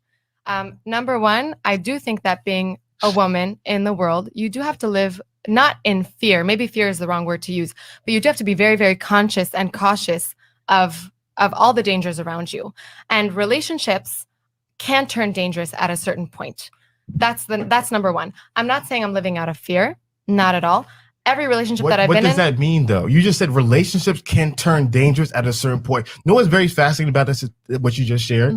What do you mean by dangerous? You mean domestic violence? Also. Okay, so let's talk about domestic violence. You know what's fascinating? Do you know domestic violence in lesbian couples are the highest of all couples? I mean, I'm not. Whether it's lesbians or straights or anything, it doesn't matter. Being in a relationship where you're relying 100%, where you're codependent, is unhealthy, in my opinion. Codependent, respectfully. See, this is what happens when you create straw man. When you make an extreme. So on one end of the extreme is codependency, where I have nothing without you. Another end of the extreme is where you're probably at. Independency. I am without you. But the healthy medium is interdependency, is that I could exist without you, but I not only want you, but I need you. So can I say, let me finish, because I'm being honest with you right now, the energy that you're on is masculine energy. Oh God, no. No, why? Because you're comfortable. And this is the problem. You're comfortable with having to usurp your way. So a lot of times there's no, when there's a relationship, when women say they want equality, there's no equality. There's no two kings in one castle. There's no two presidents in one country. There's no two CEOs of one company. There's always a leader and somebody submits to your leadership. You want to be in charge. I don't. I absolutely don't. I will say my dating style, I love a man who will support me, lift me up, help me. But at the same time, I'm not going to relinquish all of my power. I understand it, but what I'm saying is that what you're communicating is an idea which you feel like you represent. But I'm telling you right now, from even communicating with you, from this conversation, talk to hundreds of women, the energy that you have is very masculine energy. Oh my God. You can say all that you want, but the idea is you want somebody to join your team. There's a point where we were talking about women getting masculinized, or how masculine she was. She bristled at that when Torcia and I were on with her. You want somebody to join your program. You want someone to follow. I want to join someone's team just the same. I think. But that's not how it works. That's not how it works. When two companies merge, one company joins one company. When two kingdoms merge, one king joins one kingdom. And that's fine. But I'm not going to put my personal well-being in jeopardy. Which is healthy. I think it's healthy. Why is it an extreme to care about yourself? No, you're making an extreme argument. You're saying that I'm putting my personal well-being in jeopardy. You're not. A lot of women who are in happy, healthy relationships, they're not putting their personal well-being in jeopardy. By being with a masculine man and submitting to them happily, they're actually putting their personal well-being at the forefront of their life, and they're benefiting from it, from that masculine man's lead. But in your situation, let me tell you what's going to happen. Unfortunately, you're going to have to find a feminine man who's going to have to follow you, who's going to have to be led by, and you know what happens? Of course you don't want that, because no woman does. But the number one problem is, though you don't want that, the man that you want won't want you. And I'll be now honest, I've never had any of dilemma. these issues in any relationship in my life. Okay, then why are you so single right now? What? Well, I didn't sound single. Okay, so you're not single.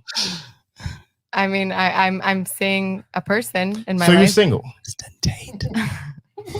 I really don't want to share personal details of my life, but I am in You're a very good place right now. Let me be honest with you. You're doing Say my what name. women try unfortunately do when they're in a social setting. You're using You're the generalizing, but go ahead. well, this is just commonality between men and Go women. ahead. What you're doing is you're using the English language to shape reality instead of to express reality. You see that you don't want people to look down upon you for being single. I'm not shaming you for being single. So therefore, First of all, let me finish. So therefore, you're trying to share. Well, I'm not single. My baby's single. You're single. So moving forward in this conversation, use English to express reality. And the reality of the matter is, yes, you are single. That's the truth. Okay, can I ask something? Go ahead. I keep losing my train of thought. You're confused because you're talking at me, and then you keep telling me not to interrupt, and then my train of thought like loses me. So I do apologize. But why is it so important for people to strive to be in a relationship? My priority at the moment, of course, is. But let me just say, you preach this to men as well. You say, men, if you want a high value man, work on yourself, be better yourself. So I'm saying my job right now in life is to work on myself, become a better version of myself. I love it. And eventually, hopefully, I'll be able to be with a person who will deserve that. I love it. That's all. So my question to you, what are 3 things that you're working on today that's going to make? All right, that's good enough. Let's pull that out of there. That wanted to get into that. So let's go with that. So first off, where is that Hafeez? I want that Hafeez back. Can I please have that Hafeez back? That guy, that's the Hafeez that actually knows the red pill. And so whenever, like, I was watching this, I won't actually pick this up because people told me about they sent me the link to this and they said, go check this out. And they even gave me the timestamps of this, by the way, too. And yes, there is a timestamp. I think it's like at 103 or 108 or something like that, where she's like, flirting with Myron. Okay, well, yes, I saw that. But it's kind of like not relevant to what I wanted to talk about here with her. This is a chick who is 23 years old. She seems to have a PhD in relationship science, right? At 23 years old. So let's just start with that. And like I said before, she's 23 going on probably like 43. This is the kind of language that I would expect to hear from a woman who has been sort of in the game and has sort of been, they're put through the ringer, but who has had experience with guys in the past and maybe has had multiple relationships.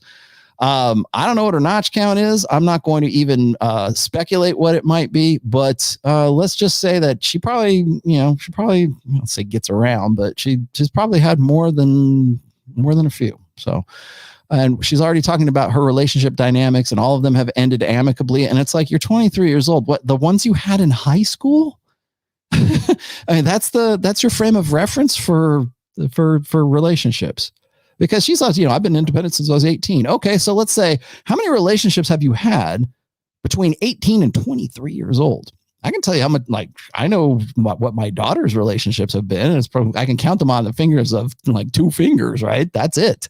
And I'm like, where is this coming from at 23 years old? Because it's just like, I think there's this default understanding amongst guys is that when we start talking about relationships, or when women talk about relationships, or they talk about love, or they talk about intersexual dynamics, we default to their authority. We somehow think that women know better than men when it comes to love and sex and kids and all this other empathy. Like they have this supernatural metaphysical connection with the to be empathetic and stuff. And really the reason why we think that is because first of all, it's covert power. And then second of all, women are better at communication than men are, innately better at communicating, or better at picking up the subtleties of, like, say, covert communication. And because of that, we sort of attribute this supernatural like women can read your mind, like they're all the psychics. So it's the secret, right? And we want to believe that. You want to know why chick crack is such a thing for women? Chick crack being like women are more into like superstition and religion and metaphysics and everything of the secret and tarot card readings, whatever it is. The reason why they're susceptible to chick crack techniques that PUA's developed is because there is this sort of, I don't know, innate understanding amongst women that they have some supernatural feminine intuition, the feminine mystique, and they are this force of nature, and they're the oracle at Delphi or something, and we buy into this bullshit. And so when the red pill comes around and says, no, that's not the case. In fact, we can really kind of explain it in terms of like, well, women have a better facility or faculties when it comes to communication. And so therefore we tend to think of them as being more empathetic than they actually are. They're higher in trait, agreeableness. Okay, we can go into those things, but you know what? You're not freaking magically delicious. Okay. You're not freaking, you're not magically mind readers. You're not psychic. You're not a witch. You're just good at communicating and picking up on subtle cues and being able to sort of like interpret those and use them to your advantage, leverage those to your advantage. That's why men think that they're forces of nature. And that's all about chick crack, by the way. What is this? I miss the old Hafeez. Yeah, I miss the old Kanye. Yes. So why is it, what is it about Hafeez that right now, like that's the old Hafeez. That's the pre-marriage Hafeez.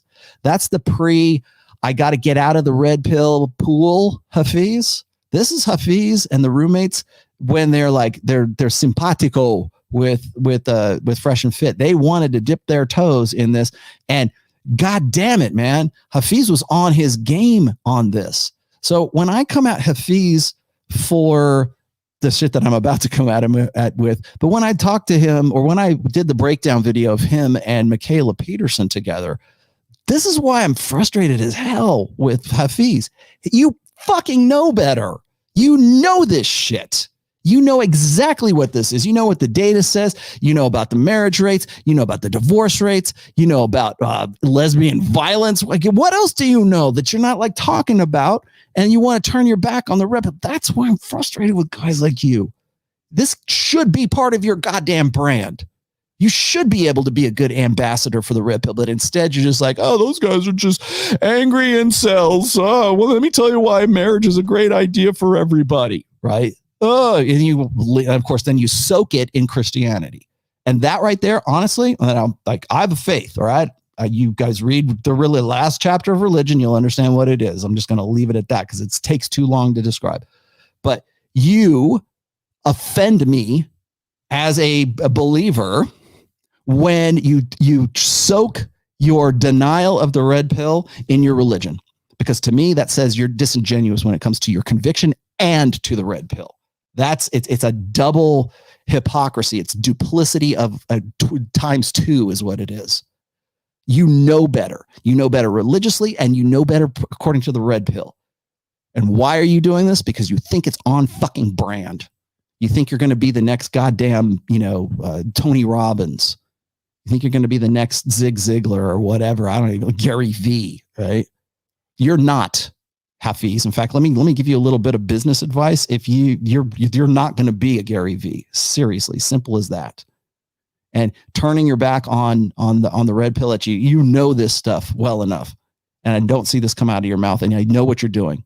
I don't want to alienate half of my audience. You're no better than like Chris Williamson. The only reason people watch him is because he's a cute guy that was on like the Paradise Island or some shit like that. And he's locked in with Jordan Peterson right now.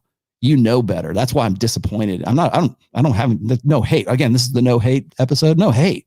I'm very disappointed though, because you know better. And how do you know better? Because any man who's walked this earth, who at least a grown man, who has not at some point found a woman that he had deeply wanted to be with. Yeah. Yes, it didn't work out. And then that's the problem. When it doesn't work out, it becomes all women are this, women are that, rather than, well, how did you handle it? Yeah. Were you aware of how your emotions created problems? Were you aware of how you lost track of what you needed to do? Like, if we just prepare ourselves, we'd be ready for that moment. What's good, everybody? Before we start today's video, I want to let you guys know Monday, April 4th, all join the standard. It will not take me away from what I'm supposed to be doing. How do men be able to identify they have a strong enough foundation? What does that look like? Well, I think, that's the unfortunate part. I think people have to learn, watching y'all podcasts, reading books, understanding the pitfalls of the men. That's why we have these conversations. We're discussing things not to judge men, but to say, listen, we've all been through some form of this. We see the mistakes. We're trying to help y'all avoid those mistakes. So men have to get back to teaching each other. You know what I'm saying? And passing not unhealthy. See, that's the problem. The thing that I don't... Oh, he about to Here preach. we go. Let it out. Anytime somebody say that's the problem, here we go. Let it out. The thing that I don't like about some of the messaging that you find online is this whole F marriage, F women, all that, right? Focus on you. The reason I don't like it is because it doesn't accept the reality that same man will probably one day find himself very into a woman. Does that sound at all like what happened with Hafeez? That is to the letter what happened with Hafeez. And yes, I'll take this right now. Would you say that Hafeez is a prime example of the red pill guy who's red pill until he gets into a relationship and then falls out of it from your first book? Absolutely. Textbook example of this. Because I've seen this happen. Like I said, I've been doing this for 20 years. I've seen this happen over and over and over again. You look at a guy like Todd Valentine, maybe he's a bad example. You look at a guy like Tucker Max, for example. Tucker Max had I hope they serve beer in hell, knocked up this girl, had a baby, married this chick because they, I can't have a single mom, right?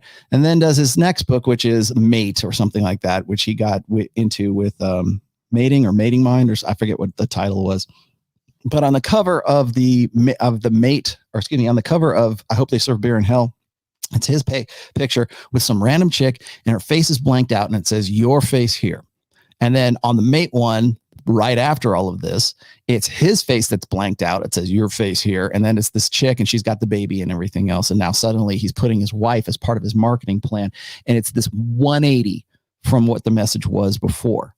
That is brand management. That is a guy who is no longer interested in actual substantive red pill talking. It is about now, how can I maintain what I've been doing as a brand for how can I be Hafeez April 12th, 2021 and still appeal to that and still, capitalize and build on that audience. But I've got a girlfriend and now I've got a wife and now I'm where I'm at right now. How can I reconcile that with where I'm at right now? That's when you get this. And this is Steph, forget his last name, but they had this guy on, they were talking about this. He was talking about Hafeez. He is describing him to the letter about Hafeez in 2012, or excuse me, 2021, April 12th, 2021 on the show that we just saw. He is talking about exactly him. And it goes in one ear and out the other.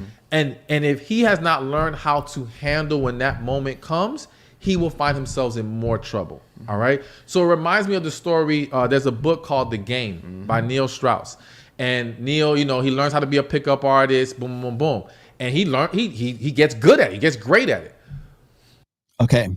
The Game, published what year, children? 2005.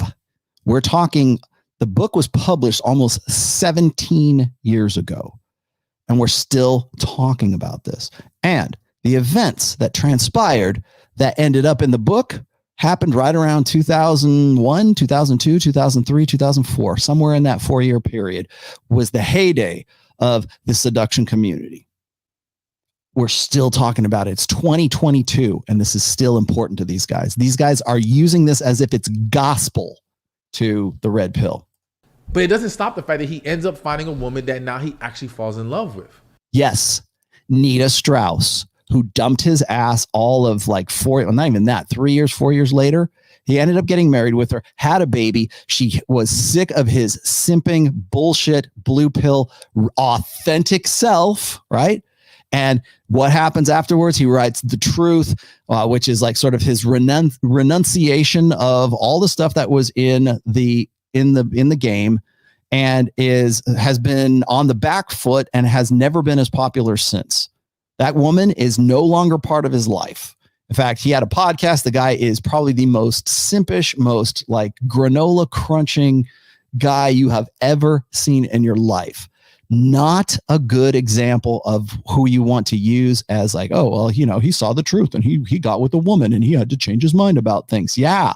And look what happened to him. And this is all, remember, this is all within 17 years. There's a lot of time between then and now. And now he's like, yo, all that pickup stuff don't work. Now it's working against him. Yeah. No. Yeah. It worked against him because Neil Strauss thought that that's who his genuine, authentic self was. It only worked against him because he never believed in it. He never internalized it. It never became part of who he did not become the game. It did not become second nature to him. It was an act for him. And once Nita figured that shit out and she's like, I got no use for this guy anymore. He's kind of a pussy. That's when she left. So let's think about things in those terms before we start using this guy, holding Neil Strauss of all people up as some sort of shining example for like being disadvantaged by the game or being disadvantaged by pickup art. And again, why not just simply say PUA? They won't say PUA because they're conflating it with the red pill. And here's the thing, Hafeez knows better. He knows this shit. And he said, sure. You see what I'm saying? So it's like you're cultivating a mindset and behavior that doesn't really serve you when these situations come. And they're gonna come. Yeah. I don't know any man who's walked this earth who at least a grown man who has not at some point found a woman that he had deeply wanted to be with. Yeah. Yes, it didn't work out. And then that's the problem. When it doesn't work out, it becomes all women are this, women are that, rather than, well, how did you handle it? Yeah. Were you aware of how your emotions created problems? Were you aware of how you lost track of what you needed to do? Like, if we just prepare ourselves, we'd be ready for that moment. And that's what I prefer. I prefer, like, listen, I'm not saying focus on women. Focus on you. Yes. You know what I'm saying? And if you don't want to get married because that's how you generally feel, don't get married. But I don't want it to be out of this negative bitterness. I just want it to be, that doesn't fit my life. That doesn't fit me. But be honest with yourself. Don't be like how some women will say, I don't need a man. I don't want a relationship. Knowing damn well they do. Yeah. Knowing damn well they're hoping for that to happen. Don't be that man who claims, nah, F these women, when you know deep inside you do want a girl. And there's nothing wrong with that. Yeah. You're a relationship guy, you're a relationship guy. Go be in a relationship when the time is right. But now accept it and learn how to properly handle it. That's so good, because I think one of the things as you were talking, I realized that sometimes I thought about this. All right, hold on real quick. Got to share you this, man. I went and dug this up. You mean this Neil Strauss that we're talking about? Let's share a screen here with you guys really quickly. Let's see. Ah, shit. Yeah, hang on. Let me push it out. Let me let this run a little bit. I'll put it up as a banner. Hang on. Let's give the women some heat real quick. And then get back to the guys. I thought about how many women are like, I don't need a man. I don't need a man. You know, F all these guys, you know, hot girl summer, all that good stuff. Mm-hmm. The fundamental problem is, though you don't need a man, your daughter does. Ooh. And though you've gotten so cynical and heartbroken and bitter and so cold towards men, your daughter doesn't have that. She's still going to be a 16-year-old, 18-year-old, 20-year-old girl who has the desire to be loved. You mean like the 23-year-old you were talking about back on April 12th, 2021? That chick right there? Is that who we're talking about? And this is Neil Strauss today. Just saying. I went and dug these up. This is Neil Strauss today. Okay. So just for a frame of reference, Neil Strauss is probably not the best guy to talk about. I'm going to pull this because I want to get onto some other things here. I think I'm going to get into the super chats here in just a moment. I wanted to throw this on here in just a second, but I'm going to get to supers real fast here because we're getting at the 3-hour mark and I don't want to go too much further with this. Neil Strauss is not a good example. Stefan, whatever your Stefan Speaks, I think that's what his channel is. That's who that was, by the way. Again, where is the old Hafeez? Well, this is what happens when you dip your toe in the red pill pool and you don't want to go all the way in. I noticed that a lot of guys wanted to do this right around, actually probably around April last year, but The roommates are a good example of this. Mike Rashid was a good example of this. Again, not talking shit about the guy, but it's like, they want to have Fresh and Fit on. They want to have this conversation. Flagrant 2. They want to have them on and have this conversation, even if it's just an ambush, right? Even if it's just, oh, this is the new hotness, so this is what we're going to talk about. Elijah Schaefer wanted me on to talk about this stuff. Is he technically a red pill guy? No, but they still want to talk about this content. Adam Sosnick is a financial guy. He's not a red pill guy, but he's now suddenly seeing the value in this content to the point where every Thursday is like Red Pill Thursdays. Okay, then there's nothing wrong with that. The only time that I have a problem with that is when somebody says, okay, well, we're going to talk about this and we want to get into this, and this seems like a really good conversation, and it's just simply the new hotness rather than something that's substantive, because that doesn't add to the conversation. That doesn't put anything out. That's all sizzle and no steak. And if you're only in, like Tim Pool, for example, when he has Fresh and Fit on there, he's not interested in having Fresh and Fit on there. He's not interested in having the conversation with them. He's only interested in having them on there because that's the new hotness. That's what he wants to color it up, man. He just wants to have these guys on there so that they can talk about this stuff, and they want to be able to have this conversation, but they don't really care. They just, it's all brand management. It's all, what's going to increase views? What's going to increase engagement? What's going to increase impressions? And that's what this is about.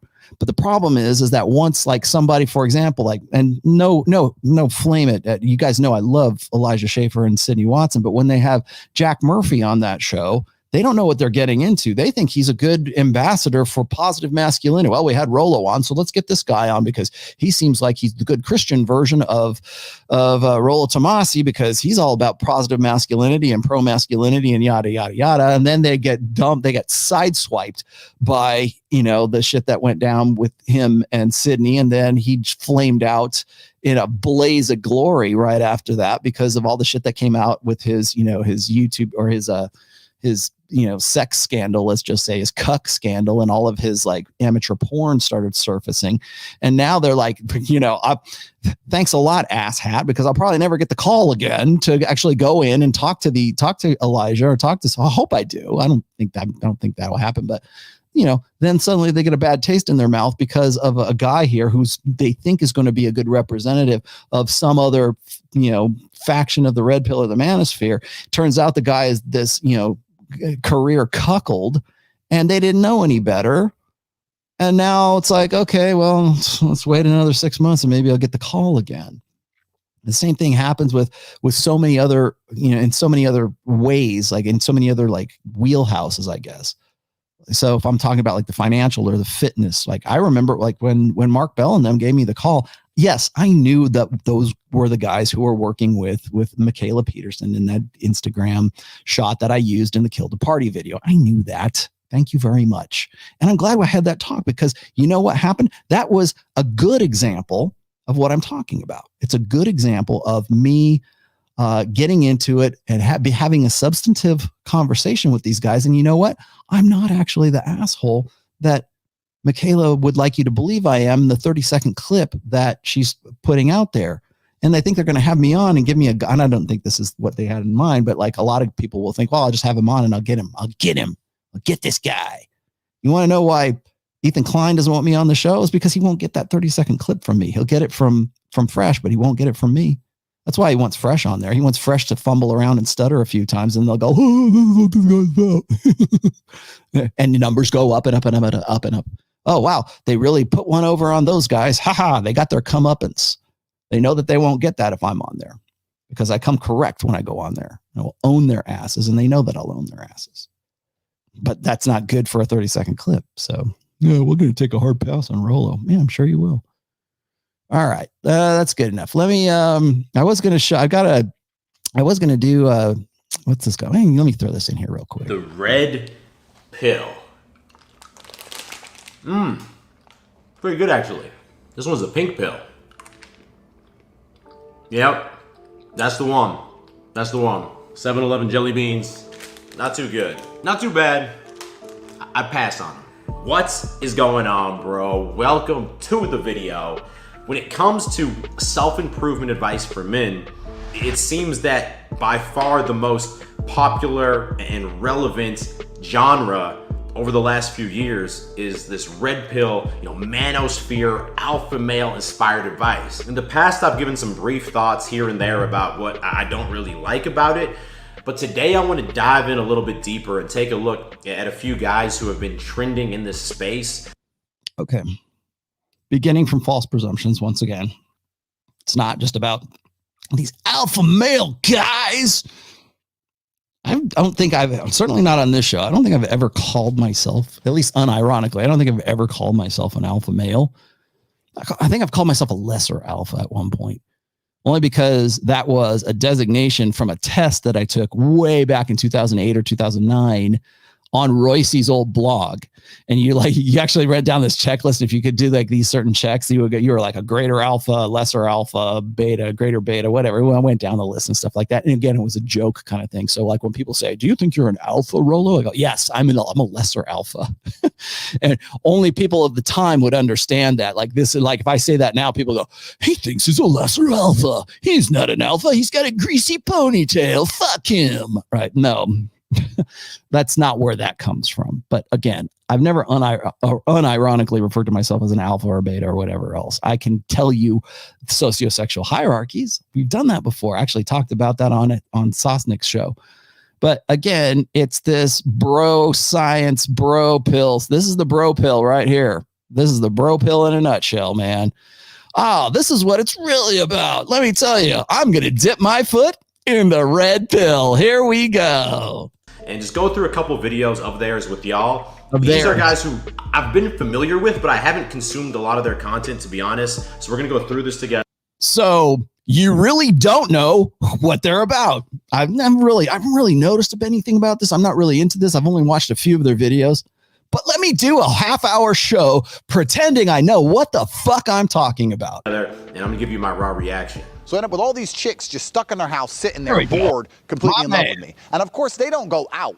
They're not allowed out. So first off, we got Andrew Tate, and he is coming in hot. I don't know what kind of bitch-ass dude is letting his chicks go to the club with her friends without him. No restaurants, no clubs, nothing. He doesn't even let his girls go out to the restaurants. Now, to be fair, there's definitely some truth here. If you're dating a girl exclusively, and she's a girl who wants to go out to the clubs all the time with her friends, I would say that's a red flag. Because like, what do people do when they go out to the clubs? They're talking to people of the opposite gender, and at the very least, this is going to be a girl who, who really likes male attention. That's probably not a sign of a very loyal girl, right? But the restaurants, man, he might just be throwing some humor in there, trying to exaggerate a little bit. You think? If he truly has his girls like agree not to go to the restaurants, I don't know if they're going to be telling him the truth, right? They might just be telling him what he wants to hear.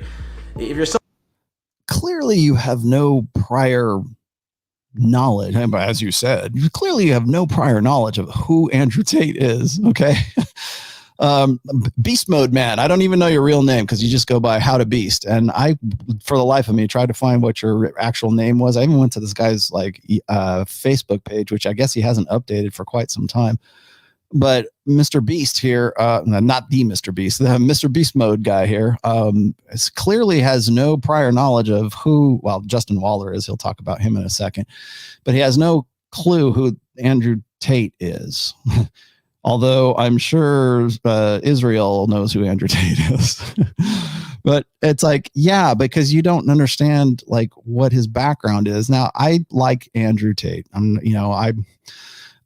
There's people I like better than Andrew, but I do like Andrew Tate. I'm not going to say I've been on the show with him. I've had him on this show several times. I've been on with Fresh and Fit. I understand I understand Andrew's brand, and I genuinely do like Andrew. All right. Am I going to go and start some new class with him? Probably not, but like, I understand what he's about.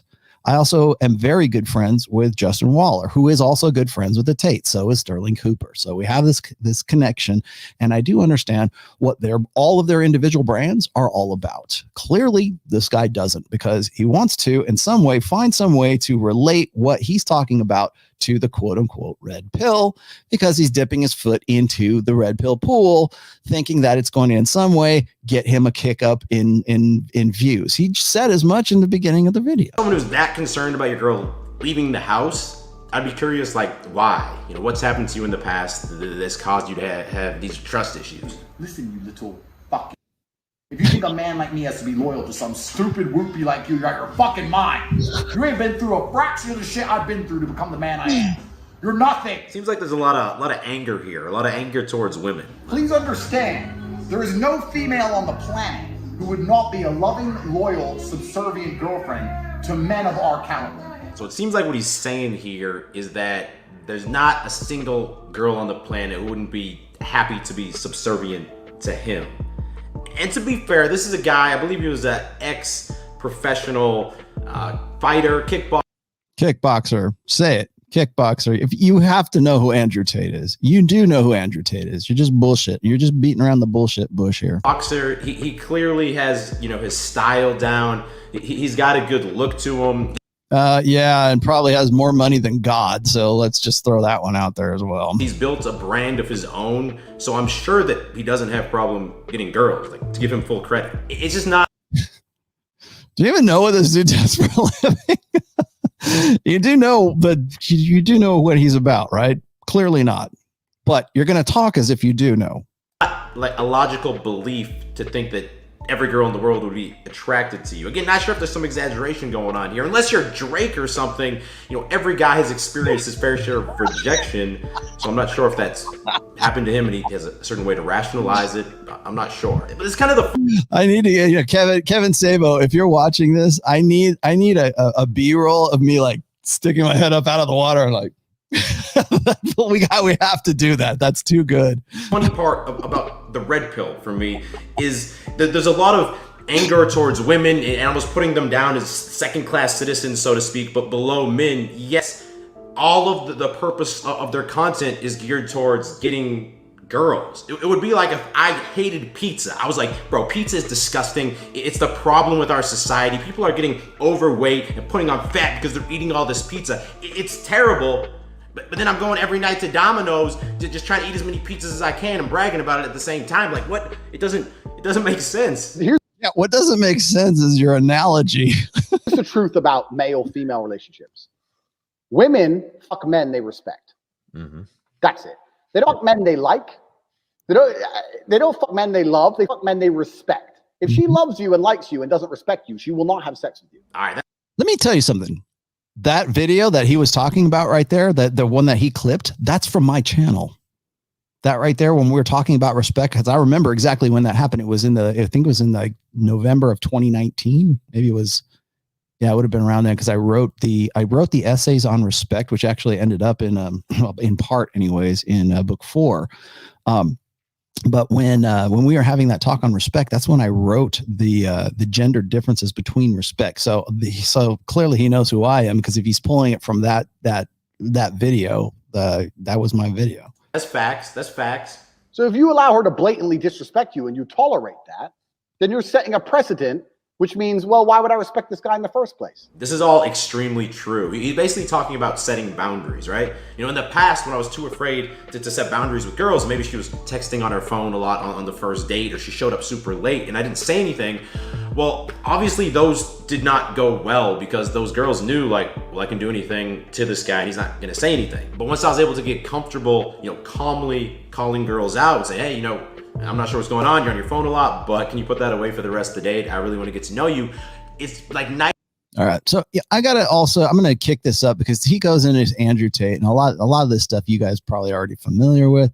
Then he goes into his Manscaped thing and shows you his bro chest and everything here. So I wanted to get to the part here where he's talking about bullshitting with Justin Waller. Responsibility and be strong.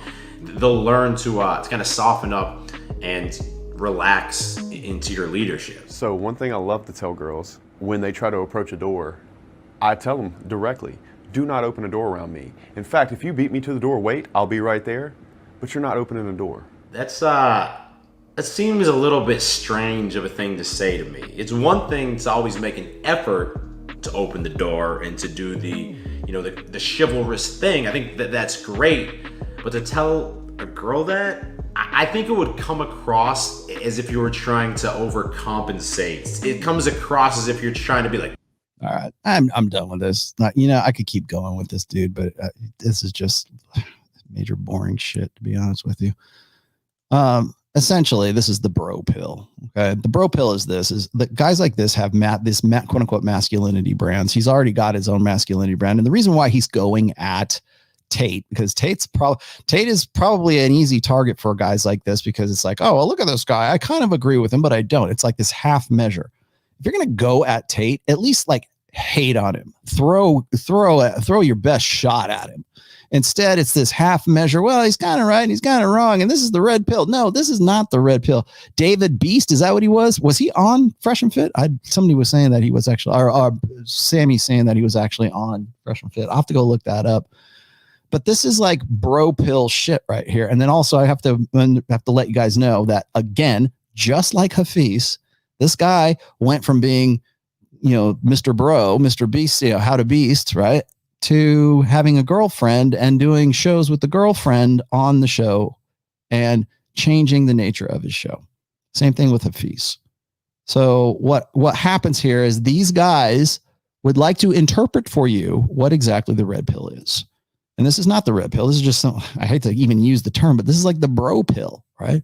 Well, it's not even like Hafeez is a different situation, right? He knows damn well what's going on. He knows damn well what the information is and the stats are and everything else. But yet when you see him live with, like, say, Michaela Peterson, or you see him on with Sosnick, and he's trying to play half measures once again, but in a different way than David the Beast here is, right? Dave Beast. Like, this guy is basically the same thing, the same pitch, let's just say, as Hafeez. However, he's doing it from the masculine improvement side of things and saying, well, that's what the red pill's really about. Like, his definition of the red pill would be like, well, it's guys getting better at things and doing things right. That's not the definition that we got from, we've had like I'll reveal the game I'm playing here for this whole show. When we looked at Cole Hastings video about this is what the red pill is, and then we look at the sort of the interplay between Hafeez and Israel Girl and me actually trying to explain what the red pill is on Adam Sosnick's show. That's another example. Now we're looking at the bro pill here with David Beast, who has a different take on what he thinks that the red pill actually is. It's guys like Andrew Tate, and they're telling you to man up and be be the best version of yourself. Those are three separate misconceptions of what the red pill is. The importance or the purpose of the red pill is so you'll man up and you'll be a better version of yourself and you'll chase excellence, my friend, just like our friend William Leah Thompson or Thomas, the female male swimmer, right? Or you've got the definition of it's a philosophy, it's an ideology, it's a cult, it's a religion. That's Cole's definition of what the red pill is. False. Then you've got the Hafeez versus Israel definition. She's going to tell you, though, this is what you're teaching, and I'm worried about the men who are watching this. And then Hafeez, who knows goddamn well what it's really about, and now suddenly changes his tune once he gets married. Same thing with this guy. This is the bro pill. This is like, here's what it's really about. It's about masculine improvement, while he's doing videos with his girlfriend, because he can't actually lock in and align and acknowledge the red pill if he still wants to hold a relationship with this woman. He's got to have he can't alienate 50% of your audience. It's the same thing with Chris Williamson. Can't alienate 50% of my audience, even though having Rollo on is going to be quoting the same shit from Rob Henderson and the rest of these guys, David Buss and Jordan Peterson. I would be doing exactly the same stuff, except I would I would lay it at his feet, and he would have to address it. And that's why I'll never be on that show. I'll never get that call. Hey, let's debate. Debate what? What's there to debate? You've already had Rob Henderson on. You've already had David Buss on. You've already had, Jordan Peterson on. What am I going to say? Well, what I'm going to do is I'm going to connect dots that those guys are unwilling to connect, and that's why you don't want me on your show. Let's see.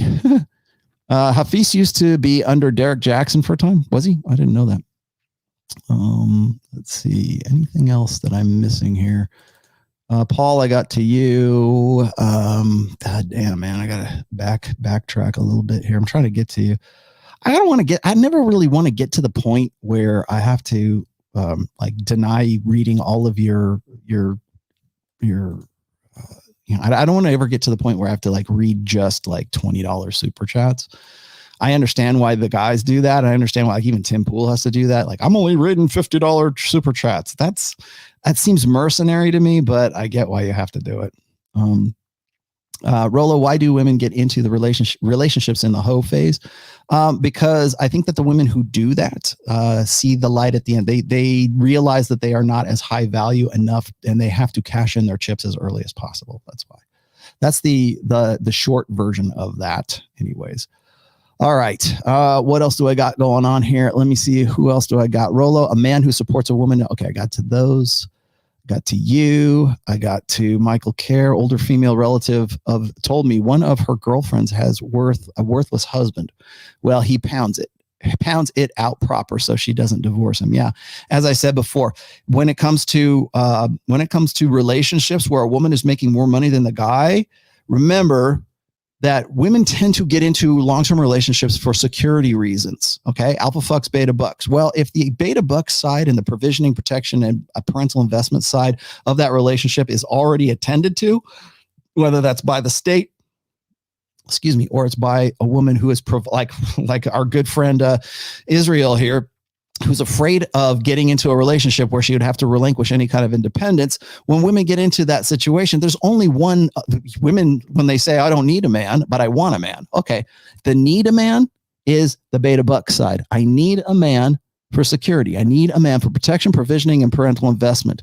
If I can take care of that shit myself, where I have the perception as a woman, if I have that perception that I can do this myself, and I say, well, I don't need a man, I want a man, which was 90% of the girls on Fresh and Fit, and certainly Moira here.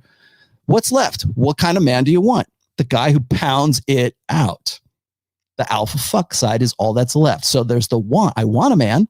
I want a man to pound me. I want a man to take me to Pound Town. And then but I don't need a man. What that means is I want a man to fuck me, but I don't need a man to support me. That's what that is. The long and the short of it, that's exactly what that is. So there you have it. I don't know if this is actually the real modern life dating. Who knows if it is? I would love it for it to be. Take her to Pound Town, my friend. Pound it down. What did you? Okay, I got to. I'm not going to bother about that. This is that's too much. Let's see. What else do I got here? That was actually a pretty good one. Dipping their toes in the red pill. They are purple pill or red pill adjacent at best. Wouldn't you say? Yes. And I hate to even use that term now because people go, don't call me purple pill. He said I'm a beta simp. Even Cole like preempted that, right? Well, you're just going to call me a beta simp. Well, because you are a beta simp and you only want to drink half of the Kool-Aid, man. You only want half of the red pill. You only want to pick and pull the things that you have. Wizard X says, any plans on getting Coach Red Pill on? Not likely.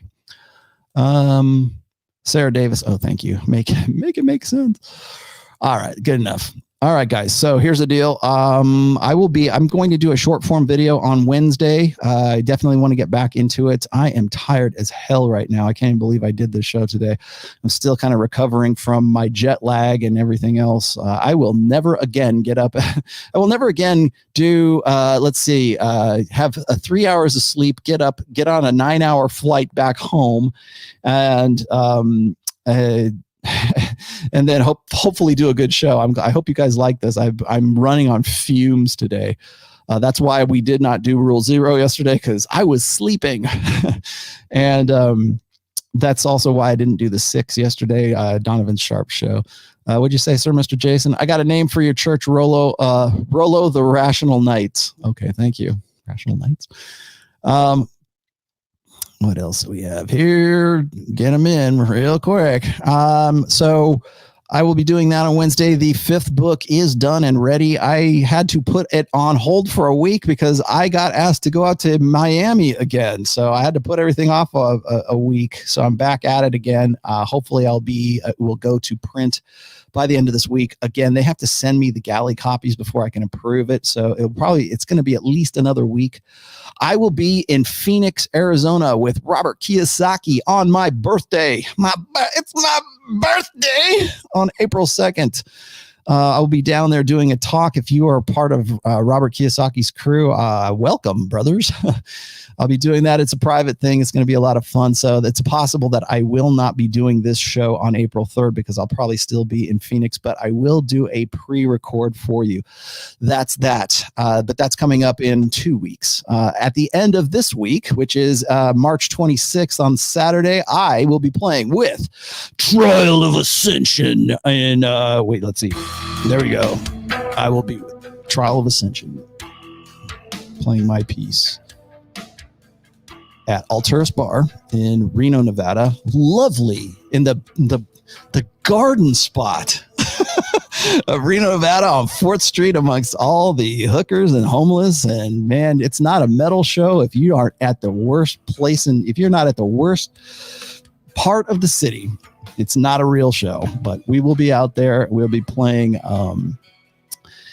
let's see, we'll be playing with a band. It's an industrial band, actually, and they're not from Germany, but they're called Fleischkrieg, something like that. But watch my my Instagram, and you'll see so much green, Rio. Yeah, sure there is green. If you're referring to the vomit on the streets, then yes, there's plenty of it.